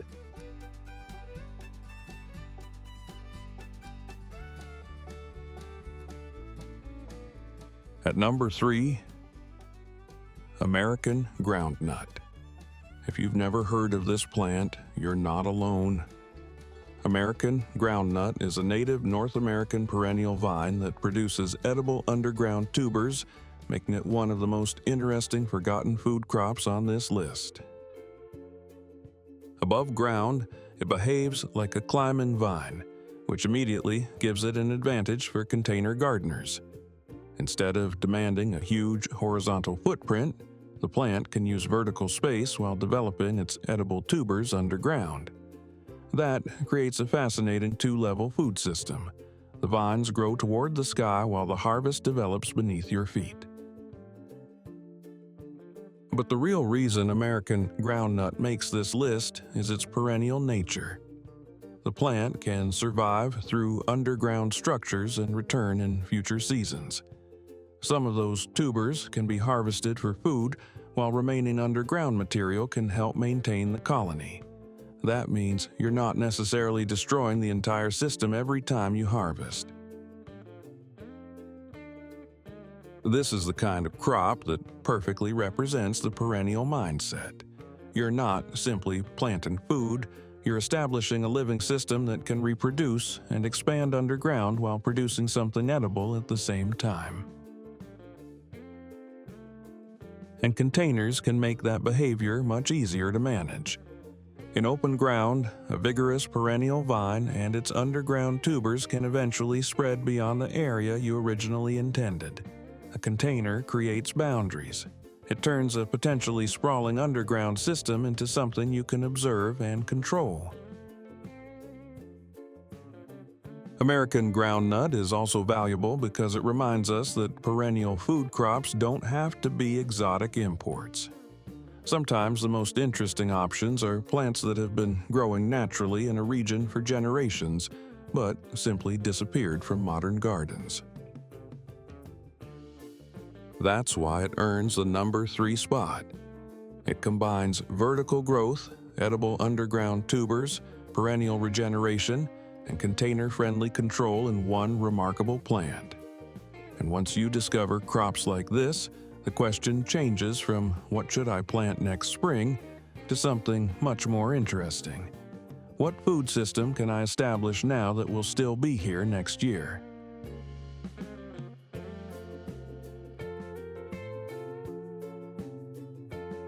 At number 2, horseradish. Most gardeners have the opposite problem with this plant. Instead of worrying about whether it will survive, they sometimes wonder how to stop it from coming back. Horseradish is an extremely vigorous perennial, and its underground roots can survive and produce new growth season after season. And that trait, which can be frustrating in a traditional garden bed, becomes a major advantage when you put the plant inside a container. This is one of the best examples of why containers aren't always about growing smaller. Sometimes they're about controlling powerful plants. In the ground, even small pieces of horseradish root can potentially produce new growth. Over time, the plant can spread beyond the area where you originally wanted it. A dedicated container creates a boundary around that underground system, allowing you to turn its aggressive nature into a reliable, long-term food supply. And there's another reason horseradish fits this list so well. The real harvest is underground. Above ground, the plant produces large green leaves, but below the surface it is building the thick roots that gardeners actually want. Once established, that underground system can remain productive instead of requiring you to restart the crop every year. This creates a completely different relationship with the garden. You're no longer treating the plant as a temporary guest. You're giving it a permanent place in your food system. The container becomes its home, the roots become its storage system, and each season adds another chapter to the same plant's life.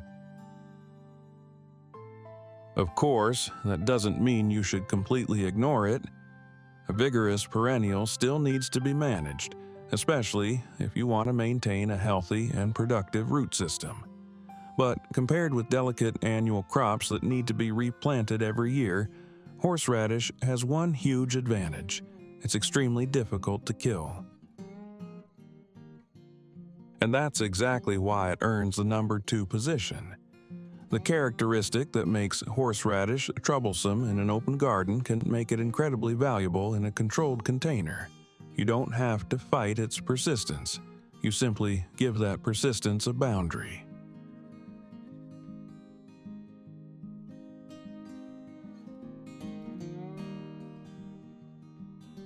And at number 1, Jerusalem artichoke.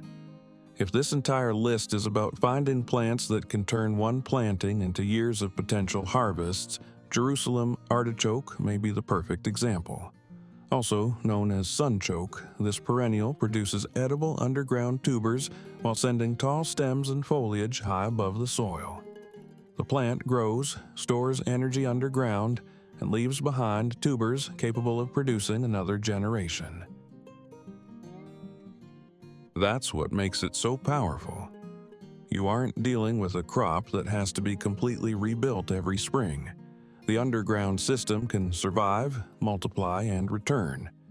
In fact, the same characteristic that makes Jerusalem artichoke incredibly persistent in the ground can become an advantage when you grow it in a container. The container acts like a boundary around an otherwise vigorous perennial.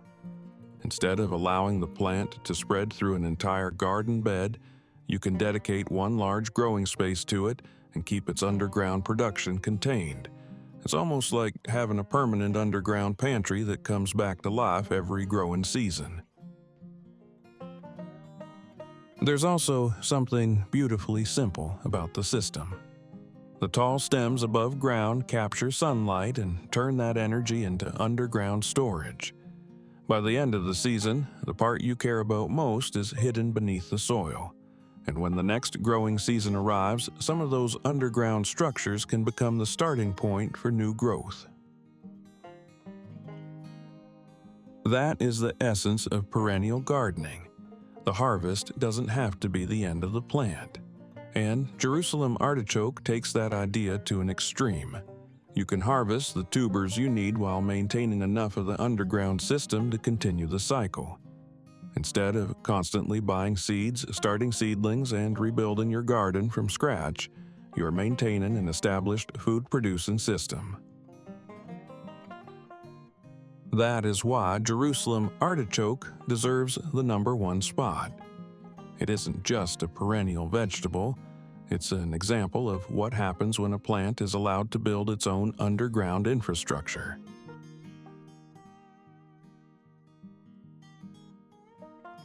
Those 10 underground root crops give you the ultimate peace of mind, safely storing your calories and nutrients away from the harsh extremes of the surface. Down there, they are completely protected. But we can't garden entirely in the dark. Eventually, we have to face the most brutal test any container garden will ever experience: the blazing, unforgiving heat of a dry summer. When the rain stops and the sun bakes your patio, most standard vegetables wilt, burn, and demand constant life support. You end up spending your entire summer fighting the climate just to keep them alive. But what if you didn't have to? What if, instead of hiding from the heat, you grew plants that were biologically built to stand directly in the fire? Let's pull our focus back above ground. Here are 7 nearly indestructible perennial container vegetables that don't just survive hot, dry summers, they absolutely thrive in them. And starting at number 7 is one of the most unusual onions you'll ever grow: Egyptian walking onion. If you've ever wished you could plant onions once and then simply let them take care of themselves, this perennial might be exactly what you're looking for. Egyptian walking onion is famous for producing clusters of tiny bulbils at the top of its flower stalk. Eventually, those heavy little bulbs bend the stalk toward the ground, where they touch the soil and begin growing into new plants. That's where the name walking onion comes from. But the real advantage appears during summer. Once established, Egyptian walking onion is remarkably tough. Its narrow, upright leaves lose relatively little water compared with large, soft, leafy vegetables, while the underground bulbs give the plant a reserve it can draw on when conditions become hot and dry. That makes it much more forgiving than shallow-rooted greens that can collapse after just a day without water. According to University of Wisconsin-Madison Extension, perennial onions are hardy, low-maintenance crops that can remain productive for multiple seasons when grown in suitable conditions. For containers, use a pot at least 10 to 12 inches deep, with enough width to allow the bulbs to multiply. A larger container is even better if you want to establish a permanent colony. Egyptian walking onion performs well across a broad range of climates, with USDA zones 3 through 9 being particularly suitable. In very cold regions, protect the container during prolonged hard freezes, while gardeners in extremely hot climates should give plants some afternoon shade and avoid placing dark containers directly on scorching concrete.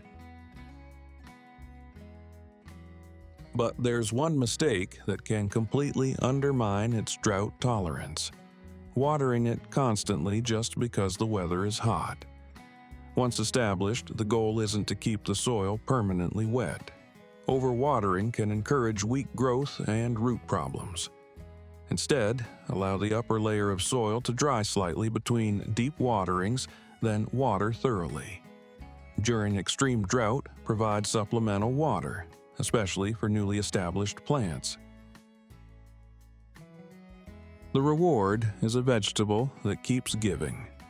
You can harvest the green leaves like scallions, use the underground bulbs like small onions, and even replant the bulbils to expand your supply. The bulbs and leaves provide vitamin C, antioxidants, and sulfur-containing compounds commonly associated with the onion family. And unlike annual onions that need to be replanted every year, Egyptian walking onion can keep multiplying on its own.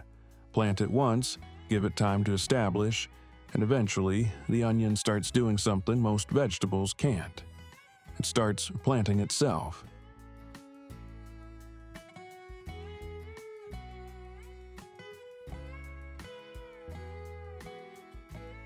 At number 6, tree collards. Imagine planting one leafy green and having it continue producing for years instead of weeks. That's what makes tree collards so unusual. Unlike ordinary collard greens that are grown as annual vegetables, tree collards can develop into a tall, branching perennial plant that keeps producing fresh leaves season after season. And summer is where this crop really starts to show its strength. Once established, tree collards are remarkably resilient. Their thick, leathery leaves lose moisture more slowly than delicate salad greens, while the woody stems and established root system help the plant cope with periods of heat and reduced rainfall. It won't thrive without water forever, but compared with shallow-rooted annual greens, it's far more forgiving when summer conditions become difficult. According to University of California Cooperative Extension, perennial tree-type brassicas can provide repeated harvests over multiple years and are particularly valuable in mild climates where they can remain productive for extended periods. For containers, this is one plant where bigger is definitely better. Use at least a 15-gallon container, preferably larger, because tree collards eventually become substantial plants. Give them enough vertical and horizontal space for the branches to develop, and expect to harvest from the same plant for years. They perform best in USDA zones 7 through 10. In colder regions, containers should be moved into a protected location before prolonged hard freezes, while gardeners in zones 9 and 10 should provide afternoon shade during periods of extreme summer heat. But there's one mistake that can quickly cause problems: letting the plant become too large without pruning. A mature tree collard can become tall and top-heavy, especially in a container. Regularly harvesting the lower leaves and cutting back overly long branches keeps the plant compact, encourages fresh side shoots, and reduces the amount of water the plant needs to support unnecessary growth. And that's where the reward becomes impressive. Instead of harvesting the entire plant, you simply pick the tender leaves you need. They're rich in vitamins A, C, and K, calcium, fiber, and antioxidants, and work beautifully in stir-fries, soups, wraps, and slow-cooked greens. One well-established tree collard can become a permanent vegetable factory on your patio. You don't plant it for one harvest. You plant it because it can keep feeding you for years.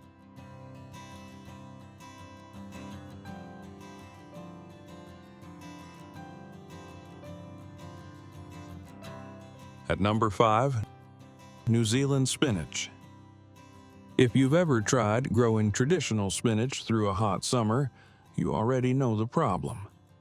Just when the plants begin looking productive, temperatures rise, the leaves become smaller, and suddenly the plant sends up a flower stalk. New Zealand spinach is the opposite. Despite its name, it's not actually true spinach. It's a completely different plant, and that's exactly why it's so useful during summer. While ordinary spinach prefers cool weather, New Zealand spinach thrives when temperatures rise, making it one of the best alternatives for gardeners who still want tender, spinach-like greens during the hottest months. Its thick, fleshy leaves and sprawling growth habit help it handle heat and periods of dry weather much better than conventional spinach once the plants are established.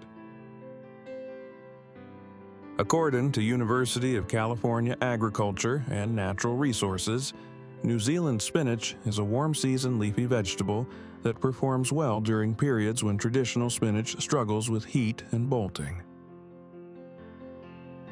For containers, use a 10 to 15-gallon pot with enough surface area for the plant's spreading stems. It performs best in USDA zones 8 through 11, where warm weather allows it to grow for an extended season. In cooler zones, it can still be grown as a warm season annual, but protected when temperatures begin dropping. In zones 9 and above, some afternoon shade can help reduce water loss during the most intense summer heat. One thing that ruins this crop is treating it like ordinary spinach and harvesting too much at once. New Zealand spinach responds best to regular harvesting. Pinch or cut the growing tips and young leaves instead of stripping the entire plant. This encourages branching and turns a single plant into a bushier, more productive source of greens. The reward is impressive. Once established, it can provide repeated harvests throughout the summer, exactly when traditional spinach has usually disappeared from the garden. The leaves contain vitamins A and C, iron, calcium, and antioxidant compounds, and can be used almost anywhere you'd normally use spinach. Sauté it with garlic, fold it into omelets, add it to soups, or blend young leaves into green smoothies. For gardeners battling relentless summer heat, New Zealand spinach offers something traditional spinach simply can't: a reliable supply of fresh, spinach-like greens when summer refuses to cool down.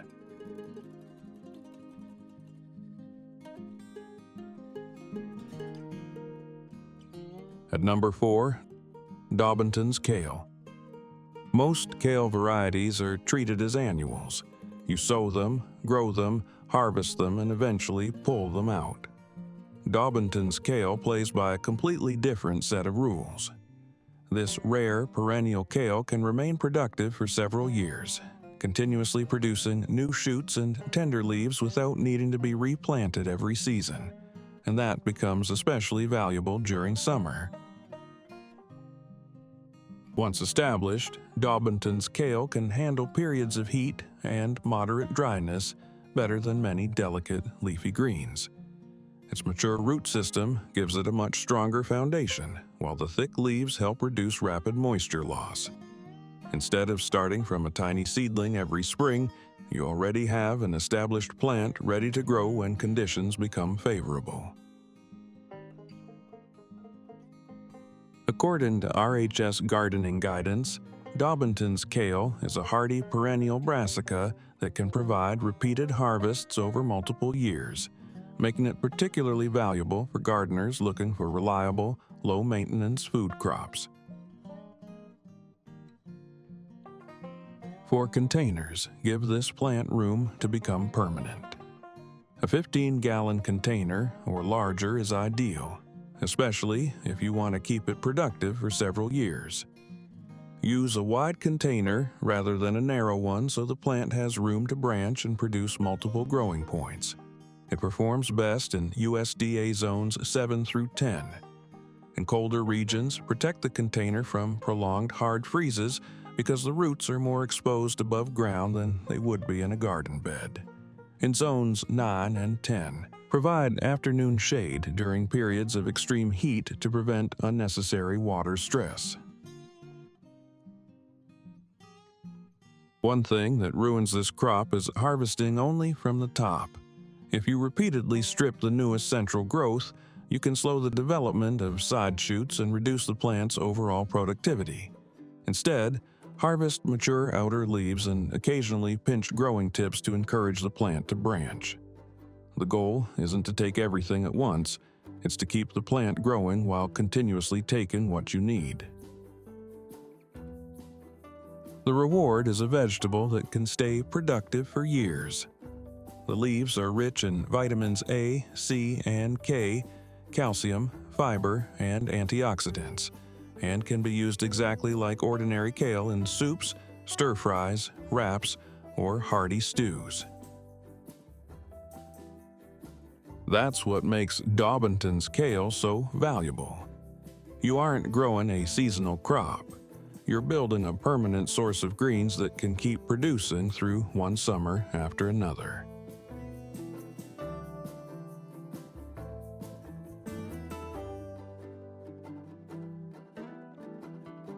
At number 3, Malabar spinach. If your garden gets hotter as summer progresses, most leafy greens start asking for relief. Malabar spinach does the opposite. Give it warmth, sunlight, and something to climb, and it can turn into a vigorous wall of edible leaves when many traditional greens have already bolted or collapsed.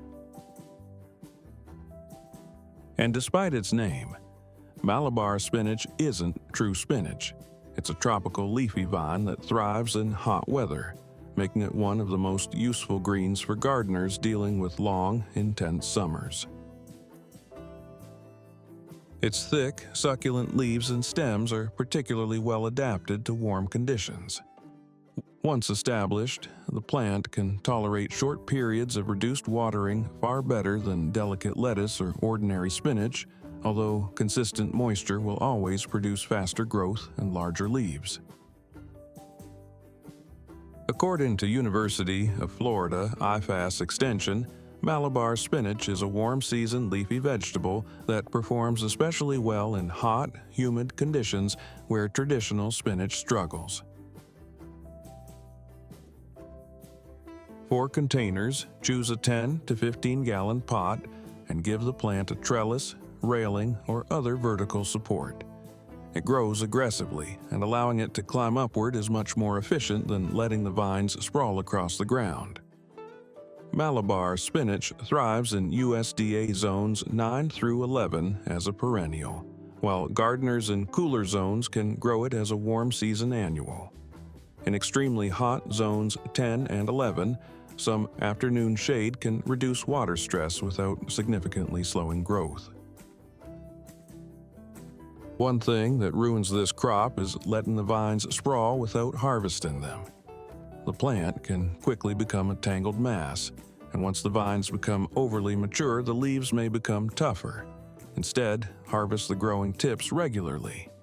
Pinching the young shoots keeps the plant compact, encourages branching, and gives you a continuous supply of tender leaves. And the harvest can be enormous. Once established, Malabar spinach can produce fresh leaves throughout the warm season. The leaves contain vitamins A and C, iron, calcium, and antioxidant compounds, and their naturally thick texture makes them excellent for stir-fries, curries, soups, and smoothies. It's also one of the most productive vegetables for vertical container gardening. So, while traditional spinach is begging for cooler weather, Malabar spinach is climbing higher, producing more leaves and turning the summer heat into an advantage.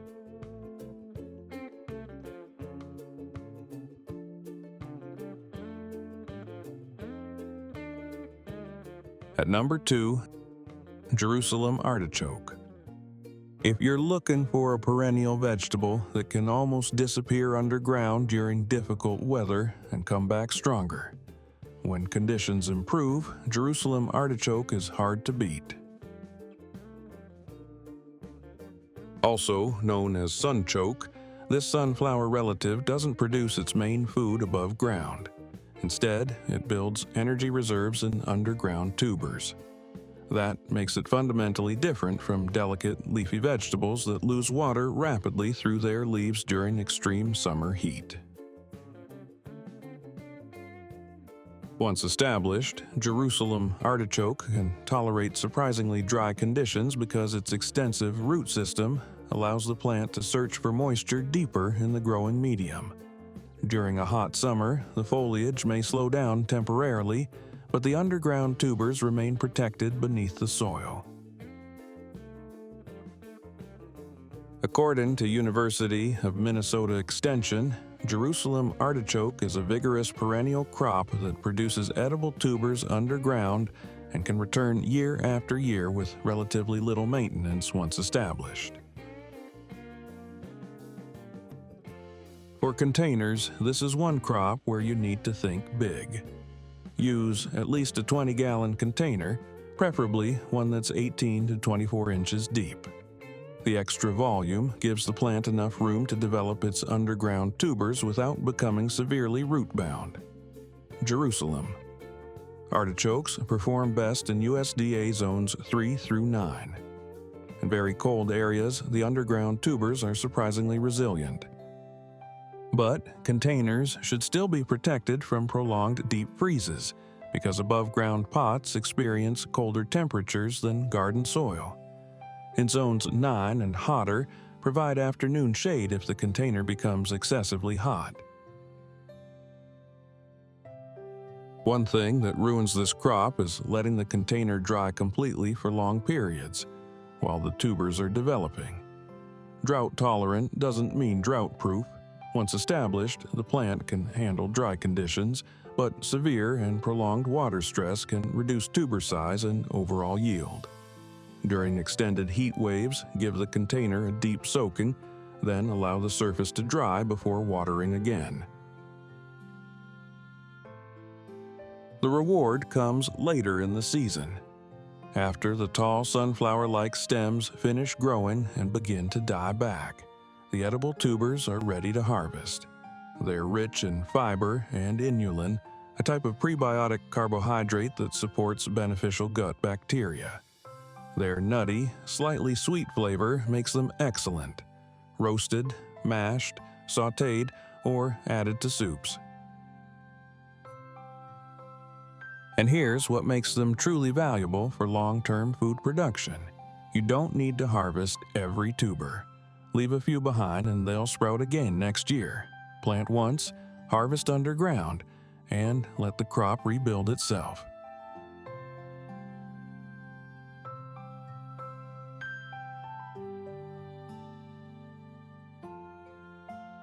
At number 1, sweet potato. This might be the most surprising vegetable on the entire list. When most people hear drought-tolerant, they think of tough herbs or desert plants. But sweet potatoes can produce an enormous amount of food while thriving through long, hot summers once their vines become established. That's because sweet potatoes are built around an underground storage system. The vines spread across the surface, capturing sunlight and converting that energy into carbohydrates that are stored below the soil as sweet, nutritious tubers. The plant's vigorous growth also gives it an advantage in hot weather. Once established, the dense foliage helps shade the soil surface, reducing evaporation and keeping the root zone cooler. That creates a useful cycle. More foliage protects the soil, protected soil loses less moisture, and the plant can continue developing even when rainfall becomes inconsistent. According to University of Georgia Cooperative Extension, sweet potatoes are warm-season crops that thrive in hot weather and are well adapted to the long growing seasons of the southern United States. For containers, choose a 15 to 20 gallon pot or grow bag, ideally at least 12 to 15 inches deep. Give the vines room to spread, or train them along a balcony railing or trellis to make better use of vertical space. Sweet potatoes perform best as true perennials in USDA zones 9 through 11. Gardeners in Zone 8 and cooler regions absolutely must grow them as an annual warm season crop, or bring the tubers inside before the soil freezes. In Zones 9 and above, intense afternoon heat is usually not a problem once plants are established, but containers still need protection from becoming completely dry. One thing that ruins this crop is watering too frequently without allowing the root zone to breathe. Sweet potatoes need moisture while they're establishing, but constantly soggy soil can encourage root problems and reduce healthy tuber development. Once the vines are growing strongly, focus on deep, consistent watering rather than small amounts every day. A thick layer of mulch can also dramatically reduce evaporation during extreme summer heat. And the reward is huge. Depending on the variety and growing conditions, one container can produce multiple pounds of nutritious tubers. Sweet potatoes are rich in complex carbohydrates, fiber, beta-carotene, vitamin C, and potassium, making them one of the most valuable calorie-producing crops for a small-space garden. And you don't have to waste the vines.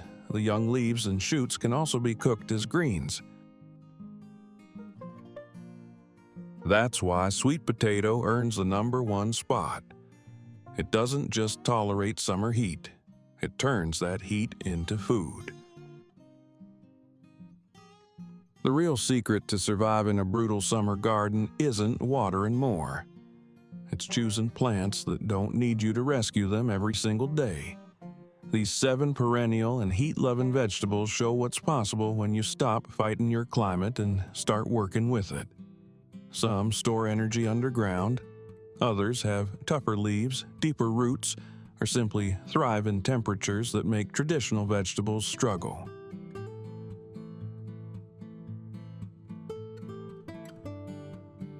Now you know exactly how to conquer the blazing sun. Those 7 heat-loving perennials prove that a sun-baked patio doesn't have to be a graveyard for your plants. But for many urban container gardeners, the scorching sun isn't the enemy. The lack of it is. Maybe your balcony faces north, or your patio is permanently shadowed by tall buildings and dense trees. The standard gardening rulebook tells you that without 8 solid hours of direct, brutal sunlight, growing food is completely impossible. You're told to give up on vegetables and just grow ferns. But nature is far more adaptable than that. Just as there are fierce survivors that crave the fire of the summer sun, there is a secret class of food crops that actively retreat to the shadows. Let's step out of the blinding heat and into the cool, quiet, forgotten corners of your garden. Here are 7 perennial container vegetables that don't just tolerate the shade, they absolutely demand it. At number 7, Good King Henry. Most gardeners have never heard of this old European vegetable, yet it has quietly earned a reputation for surviving where many leafy greens fail. Unlike spinach, which quickly bolts in warm weather, Good King Henry naturally prefers cooler conditions and thrives in partial shade. For centuries, it has been grown as a dependable perennial, because both its tender leaves and young spring shoots are edible, giving gardeners multiple harvests from the same plant year after year. Its preference for shade isn't just gardening folklore. According to the Royal Horticultural Society, RHS, Good King Henry grows best in moisture-retentive soil and partial shade, especially where hot afternoon sun would otherwise stress leafy crops. Its woodland origins allow it to remain productive long after many annual greens have slowed down. Good King Henry performs well throughout USDA hardiness zones 3 through 9, and once fully established can survive winter temperatures as low as 30 degrees, grow it in a 10 to 15 gallon container filled with fertile, compost-rich potting mix that drains well while holding moisture. Place the pot where it receives morning sun with afternoon shade, or bright partial shade throughout the day. Water regularly during dry periods. And each spring, simply top dress the container with fresh compost instead of replacing all the soil. One challenge for beginners is expecting immediate results. Good King Henry spends its first season developing a deep root system, so heavy harvesting during the first year can weaken the plant. Instead, allow it to establish properly and think of it as a long-term investment. If possible, purchase nursery-grown plants rather than seeds, since seeds germinate slowly and often unevenly. When buying, look for Good King Henry, Blightum, Bonus Henricus from specialty perennial vegetable nurseries. You can usually begin making light harvests in about 60 to 90 days, although the plant truly reaches full productivity from its second growing season onward. Harvest the larger outer leaves while leaving the center untouched, and fresh growth will continue throughout the season. The leaves cook much like spinach and are excellent in creamy soups or simply sautéed with garlic and butter. With very little maintenance, Good King Henry can reward you with reliable harvests for many years, making it one of the most overlooked perennial vegetables for shady container gardens.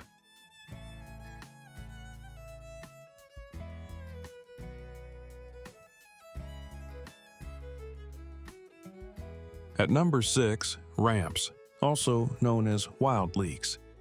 If you've ever watched a cooking show in spring, you've probably heard chefs get excited about ramps. These woodland vegetables have become one of the most sought-after seasonal ingredients in North America because they combine the rich flavor of onions with the aroma of fresh garlic. But what makes them especially valuable for home gardeners is where they naturally grow. Unlike onions that crave full sun, ramps evolved on the shaded floors of deciduous forests, making them one of the very few perennial vegetables that truly thrive in low-light conditions. Their love for shade isn't a coincidence.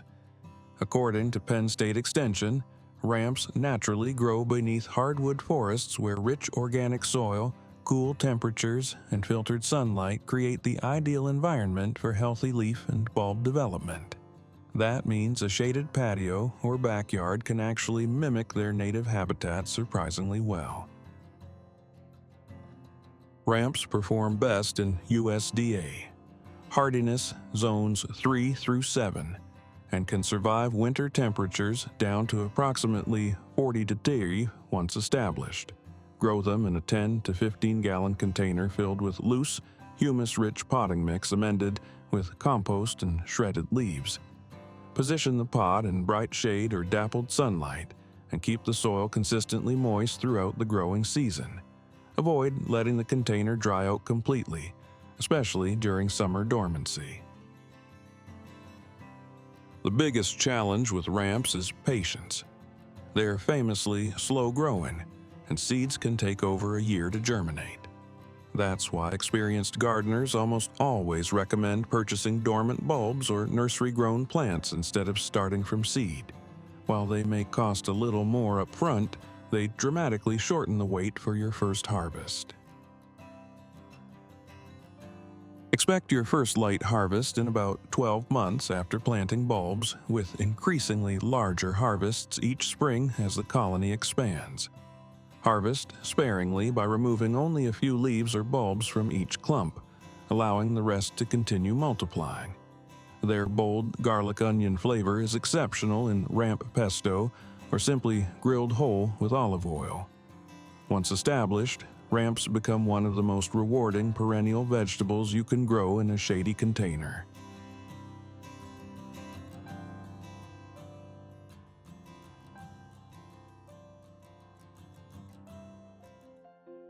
At number 5, watercress. While most vegetables struggle in cool, damp corners of the garden, watercress practically calls those conditions home. In the wild, it grows along streams, springs, and shallow waterways where the roots stay constantly moist and the leaves receive only filtered sunlight. That's why it's one of the rare perennial vegetables that actually performs better in shade than under intense summer sun. Even more impressive, watercress is widely recognized as one of the most nutrient-dense vegetables available, making it as healthy as it is easy to grow. Its preference for shade is backed by science. According to Cornell Cooperative Extension, watercress produces its highest quality leaves when grown in cool, consistently moist conditions, while excessive heat and drying quickly reduce both flavor and leaf quality. In other words, that cool shaded corner many gardeners ignore may actually be the perfect place to grow it. Watercress grows successfully across USDA hardiness zones 3 through 11. Although it tolerates freezing winters in many regions, it performs best when daytime temperatures remain below 80 degrees. A 5 to 10 gallon container works perfectly, especially if it's a self-watering pot or sits inside a shallow tray that keeps the soil constantly moist. Fill the container with compost-rich potting mix and place it in bright shade or gentle morning sun. The key to success is simple. Never let the growing medium dry out.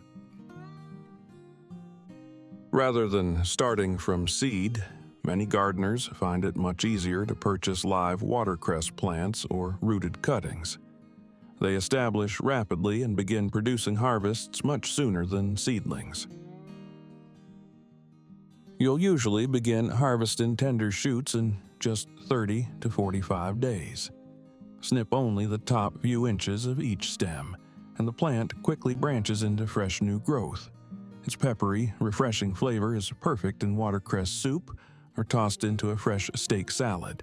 For gardeners with shady patios, balconies, or backyard corners, few perennial vegetables deliver such fast, nutritious, and continuous harvests with so little effort.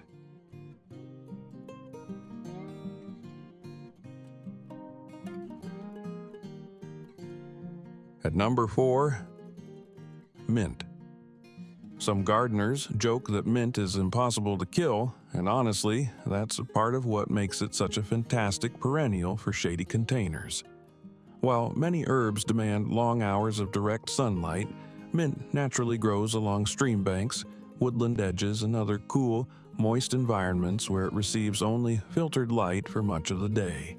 In fact, too much intense afternoon sun often causes the leaves to become smaller, tougher, and less aromatic. If you've got a shaded patio or a balcony that only catches morning sun, mint will likely be happier there than many traditional culinary herbs.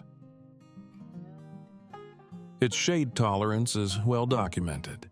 According to the Missouri Botanical Garden, mint grows best in consistently moist soil and tolerates partial shade extremely well, particularly in regions with hot summers where afternoon shade helps preserve leaf quality. That's why professional herb growers often protect mint from the strongest midday sun. Mint thrives across USDA hardiness, zones 3 through 11, and survives winter temperatures as low as 40 degrees depending on the variety. A 5-gallon container is usually perfect because, unlike garden beds, containers keep its aggressive underground runners under control. Fill the pot with fertile, moisture-retentive soil rich in compost and position it where it receives morning sun followed by afternoon shade.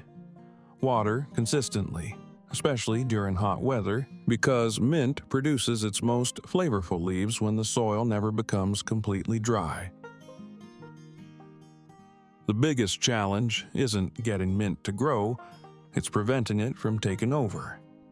Every 2 or 3 years, divide the root ball, refresh the soil, and replant one healthy section to keep the plant vigorous.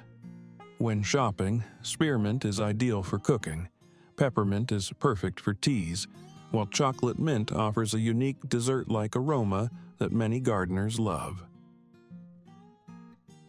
You'll usually begin harvesting within 30 to 40 days. And from then on, regular cutting encourages continuous new growth throughout the season. Fresh mint is delicious in mojitos or brewed into a refreshing homemade mint tea. Easy, productive, and nearly indestructible, mint proves that one shaded container can supply fresh herbs for years with very little effort.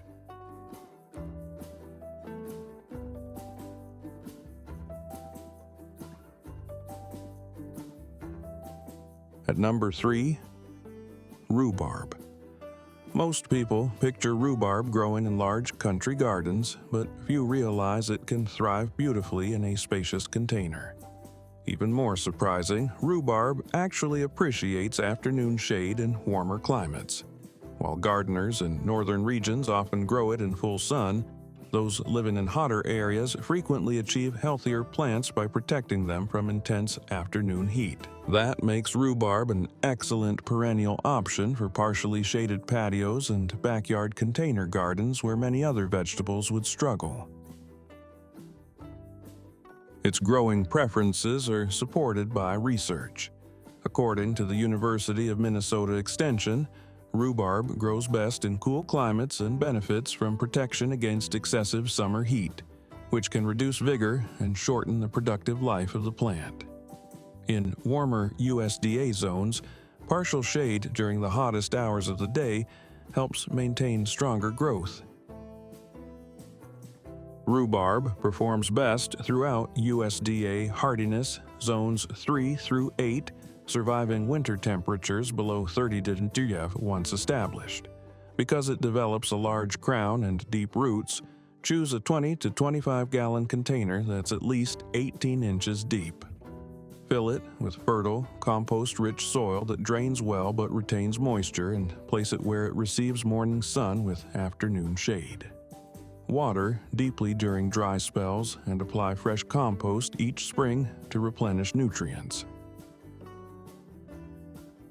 The biggest mistake beginners make is harvesting too early.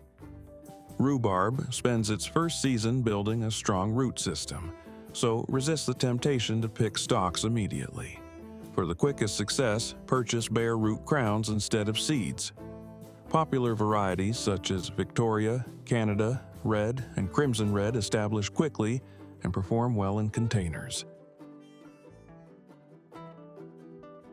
You'll usually make your first light harvest 1 year after planting, with full production beginning in the second or third season. From then on, a healthy plant can continue producing for well over a decade. The tart stalks are famous in classic rhubarb pie and homemade rhubarb jam.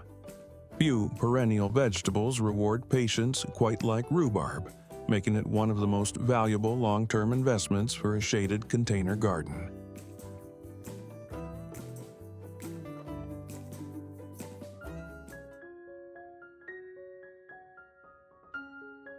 At number 2, garlic chives.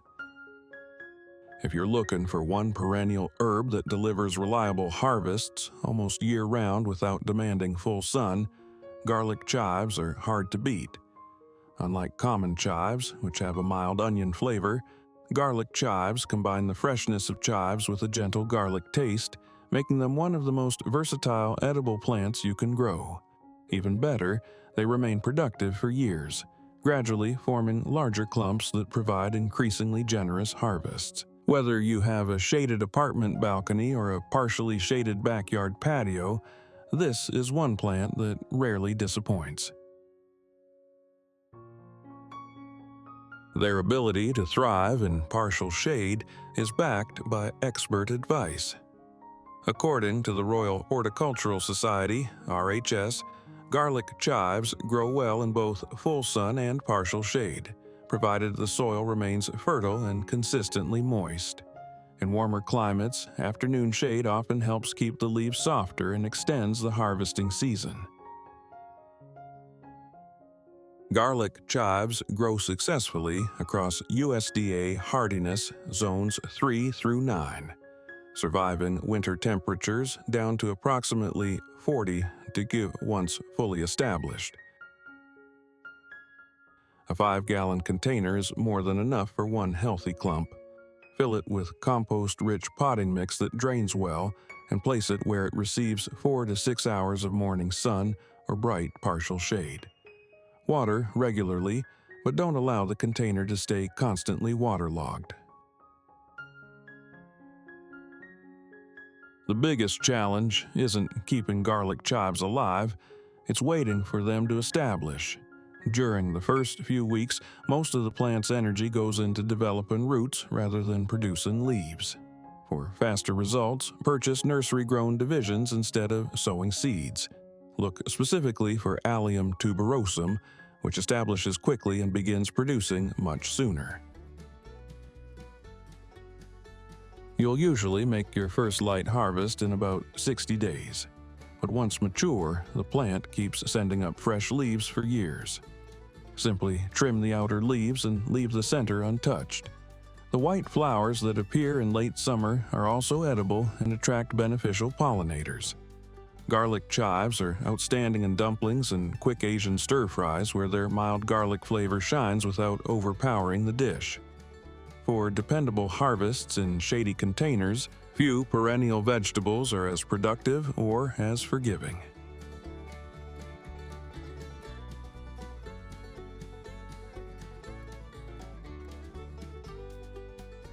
At number 1, French sorrel. If there is one perennial vegetable that truly deserves a permanent home in every shaded container garden, this is it. While most leafy greens struggle as temperatures climb, French sorrel seems to welcome the cooler, protected conditions that partial shade provides. It awakens incredibly early each spring, often producing fresh leaves weeks before annual vegetables are even ready to plant. Once established, it quietly returns every single year, asking for very little while rewarding you with continuous harvests of tender, lemon-flavored leaves. For gardeners who want maximum production with minimum effort, it's difficult to find a better choice. Its love of cooler conditions isn't just experience passed between gardeners. According to the Royal Horticultural Society, RHS, sorrel performs best in moisture-retentive soil with partial shade, where cooler conditions help delay flowering and keep the leaves tender for much longer. That's exactly why many experienced gardeners intentionally grow it away from harsh afternoon sun. French sorrel thrives throughout USDA hardiness zones 3 through 9, surviving winter temperatures as low as 40 degrees once mature.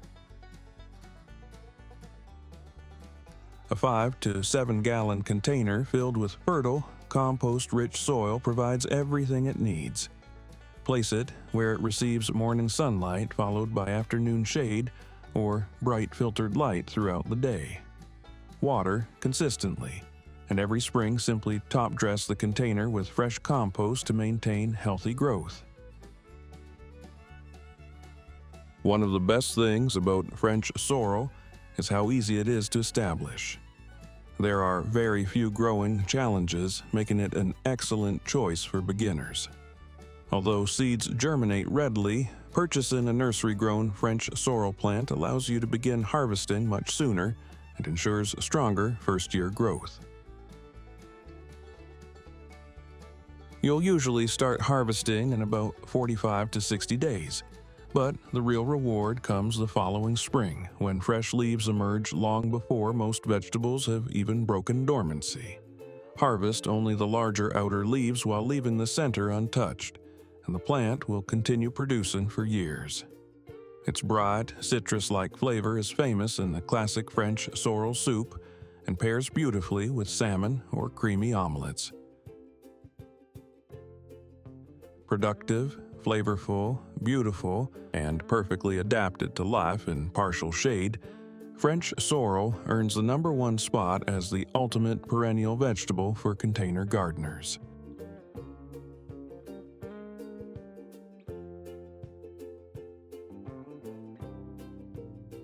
By embracing those 7 shade-loving perennials, you have officially unlocked every hidden, forgotten space on your patio. You have proven that no environment is too difficult, and you have finally mastered your space. But for the true perennial gardener, mastering space is only the beginning. The ultimate goal is mastering time. We've talked about resilient plants that return year after year. But what if we push that timeline to the absolute biological limit? What if you could plant exactly one root in a container today and still be harvesting from that exact same pot 30 years from now? We are no longer just talking about growing a quick crop. We are talking about establishing a permanent, generational piece of food infrastructure. Let's step out of the realm of ordinary gardening and look at the ultimate long-term investment. Here's exactly how one single rhubarb crown can feed you for 3 decades. Why rhubarb is different.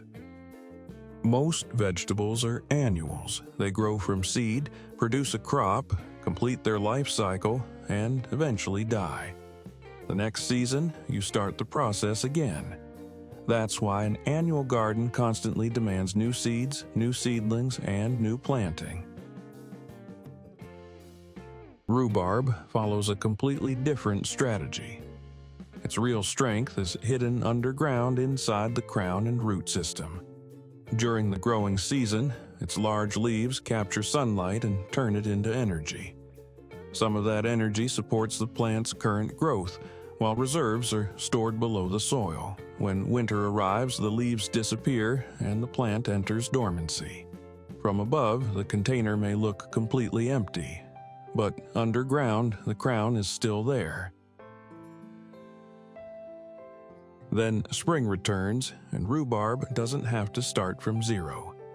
The established crown can produce new shoots using the resources already stored underground. That's the secret behind its long-term nature. This is why rhubarb rewards a different kind of gardener. Annual crops reward speed. You plant, grow, harvest, and replace. Perennials reward patience.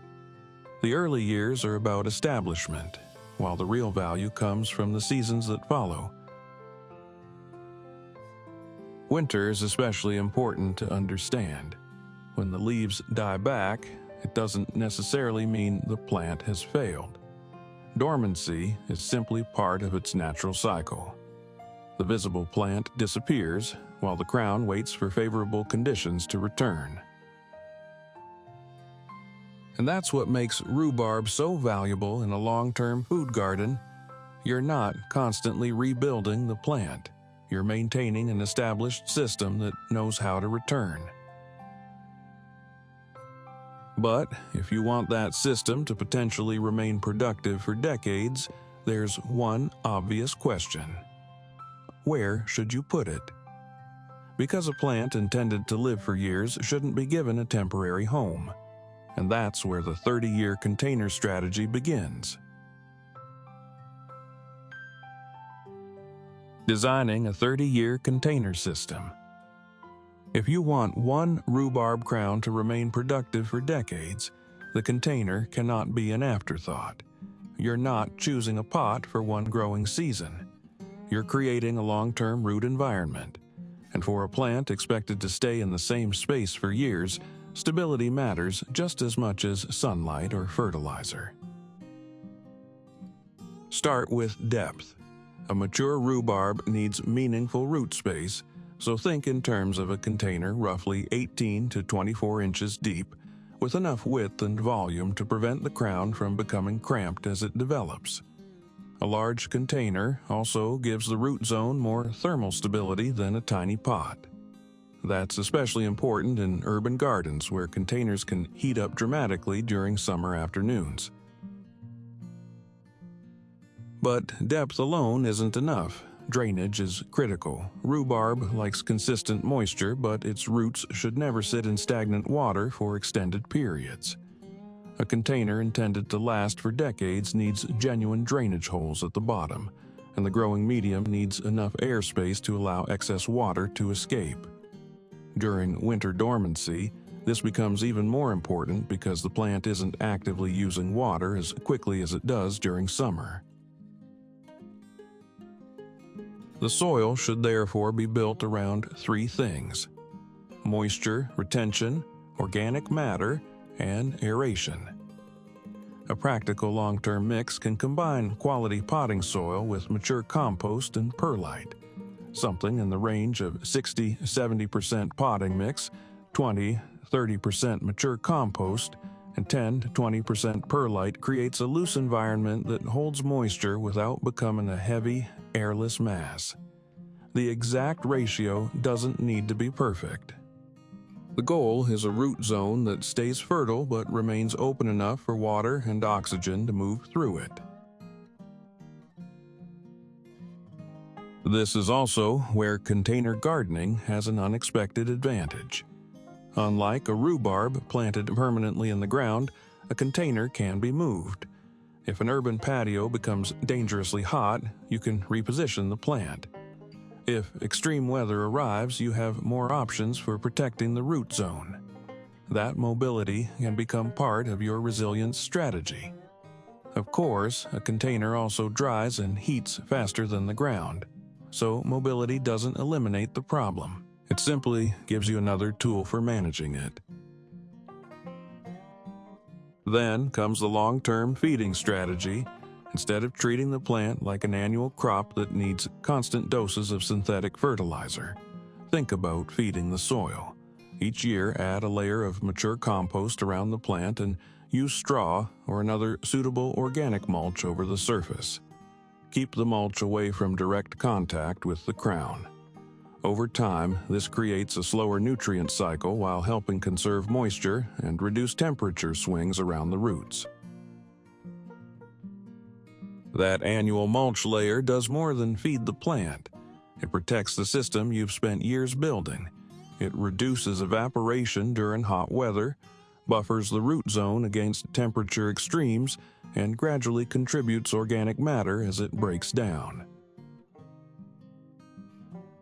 But there is one physical reality even the best container cannot defeat: space. Over a period of 5 to 7 years, a healthy rhubarb crown will expand. Its center will become tough and woody, and it will completely fill the pot. If left alone, it will eventually suffocate itself, producing nothing but pencil-thin, weak stalks.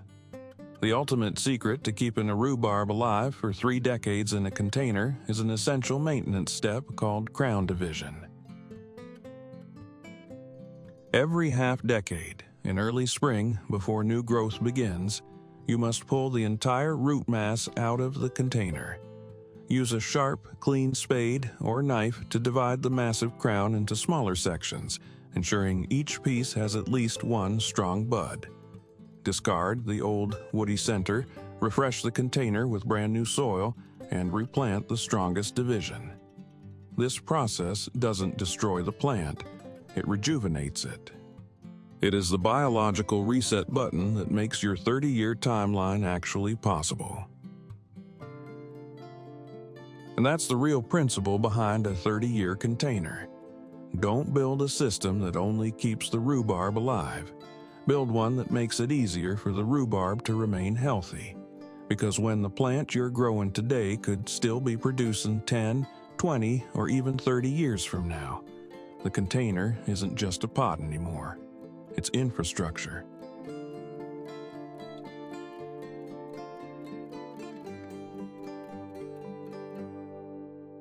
The harvesting rule.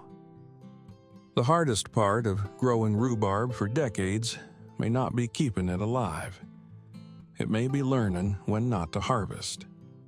Most gardeners see thick stalks and immediately think food, but with a perennial, every harvest has to be balanced against the plant's future. And that is especially important during the first year. For a newly established rhubarb crown, the safest long-term strategy is simple. Don't harvest in the first year. Let the plant grow.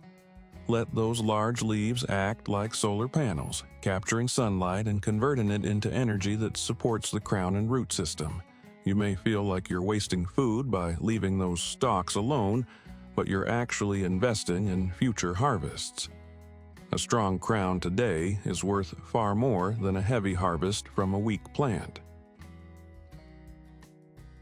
There's also an important safety rule that should never be ignored.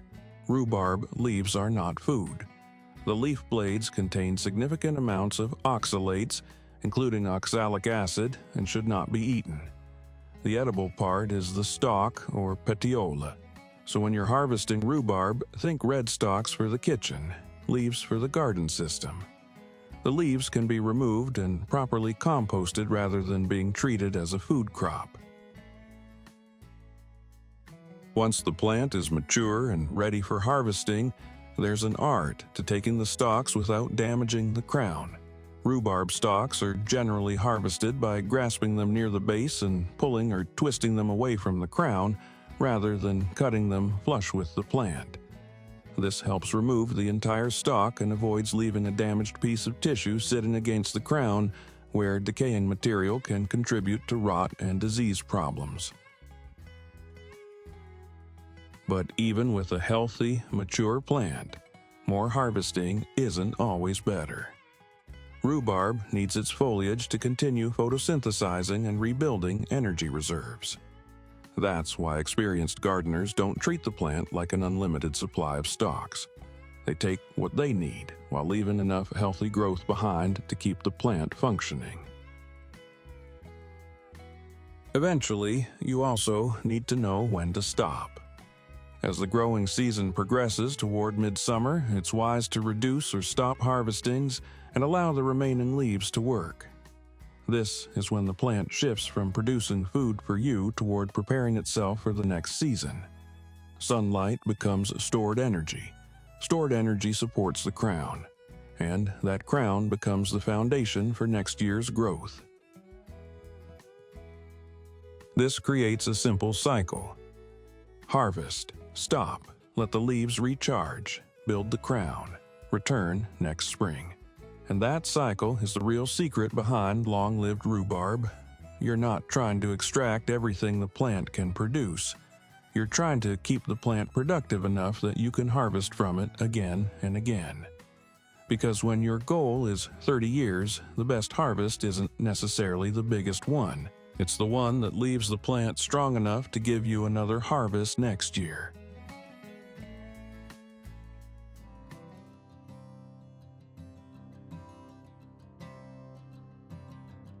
Winter, the ancient art of forcing. Winter's when rhubarb seems to disappear.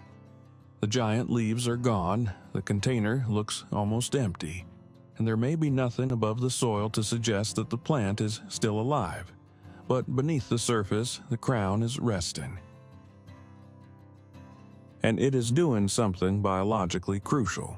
Rhubarb requires a true winter chill to survive. It needs several weeks of temperatures dropping below 40 degrees Fahrenheit, 5 degrees Celsius, to reset its internal clock and trigger new spring growth. If you live in a tropical or frost-free climate, this 30-year strategy unfortunately will not work. Rhubarb doesn't just tolerate the freezing cold, it absolutely demands it. But for gardeners in suitable climates who understand this seasonal rhythm, winter isn't just a period of waiting. It's also an opportunity to use one of the oldest tricks associated with rhubarb forcing. Imagine placing a large rustic terracotta pot or an old galvanized bucket upside down over an established rhubarb crown in late winter or early spring. The goal is to create a dark environment that blocks sunlight. Weeks later, when you lift the cover, you can find something that looks almost completely different from ordinary rhubarb, pale pink, slender stalks stretching upward through the darkness. This technique is called rhubarb forcing, and the principle behind it is surprisingly simple. Without normal exposure to sunlight, the developing stalks become elongated and pale in a process known as etiolation. Instead of producing the thick, strongly colored stalks associated with ordinary growth, the plant pushes its developing stems upward while searching for light. And that changes the harvest. Forced rhubarb is often described as more tender, less fibrous, and milder in flavor, with less of the sharp sourness that can characterize normally grown stalks. It can also be harvested significantly earlier than outdoor rhubarb that is allowed to grow naturally. For a gardener who wants an early spring harvest, that makes forcing an incredibly interesting technique. But there is an important trade-off. If your goal is a rhubarb crown that remains productive for decades, the long-term health of the plant matters more than getting the earliest possible stalks every single spring. After forcing, the plant needs time and light to produce healthy foliage and rebuild its energy reserves. So when winter ends and you see those first shoots beginning to rise, remember that you have a choice. You can simply let nature take its course, or with an established healthy crown, you can occasionally use darkness to bring a small part of the harvest forward. Just don't forget what you're protecting. You're not growing rhubarb for one spring, you're growing it for all the springs that come after it.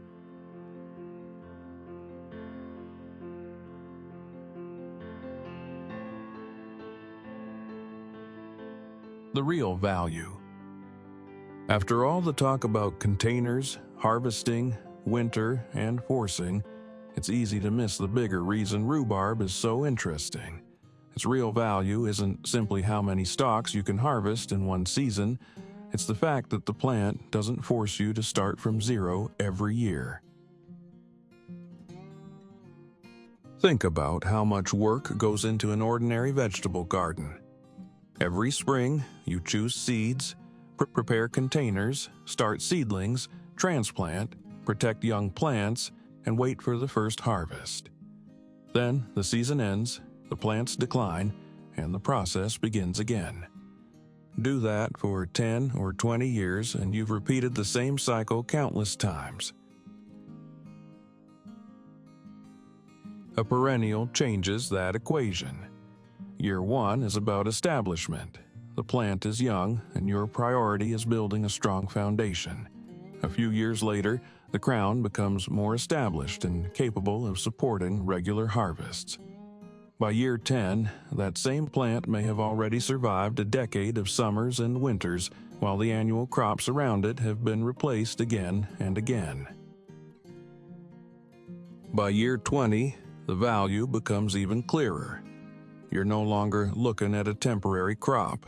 You're looking at a piece of living food infrastructure. And this is where container gardening becomes especially interesting for urban growers.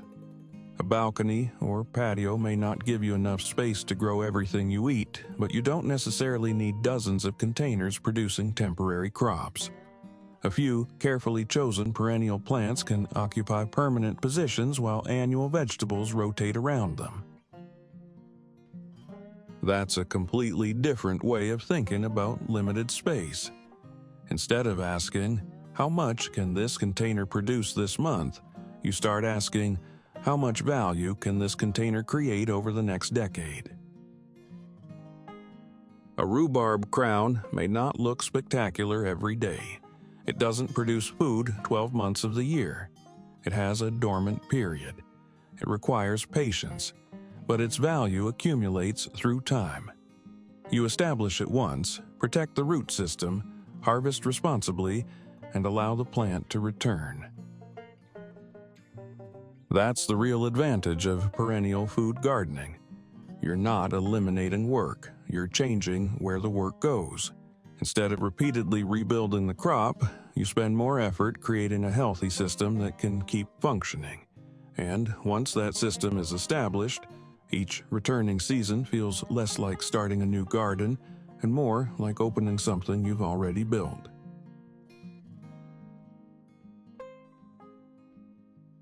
That's why the idea of a 30-year rhubarb plant is so powerful. The plant becomes more than food, it becomes continuity. The tomato you planted 10 years ago is probably gone. The lettuce is gone, the beans are gone, the cucumber vines are gone, but an established rhubarb crown may still be sitting in its container, waiting for spring.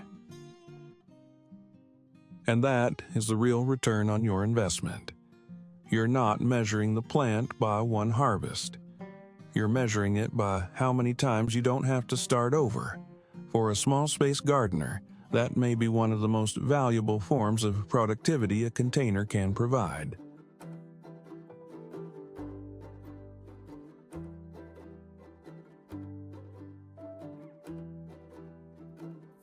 Most gardening decisions are made for this season. We plant, harvest, clear the container, and start again. Rhubarb asks us to think differently. Imagine planting one crown today. Year 1, you let it establish. Year 5, it becomes stronger. Year 10, it's still returning every spring. And years later, while the tomatoes, lettuce, and beans you once planted are long gone, that same rhubarb crown may still be there. That's the real value of a perennial. You're not measuring it by one harvest. You're measuring it by how many times you don't have to start over. And for urban gardeners with limited space, that can be incredibly valuable. One container isn't simply holding a vegetable. It can become a permanent piece of your food system. Of course, no plant comes with a guaranteed 30-year lifespan.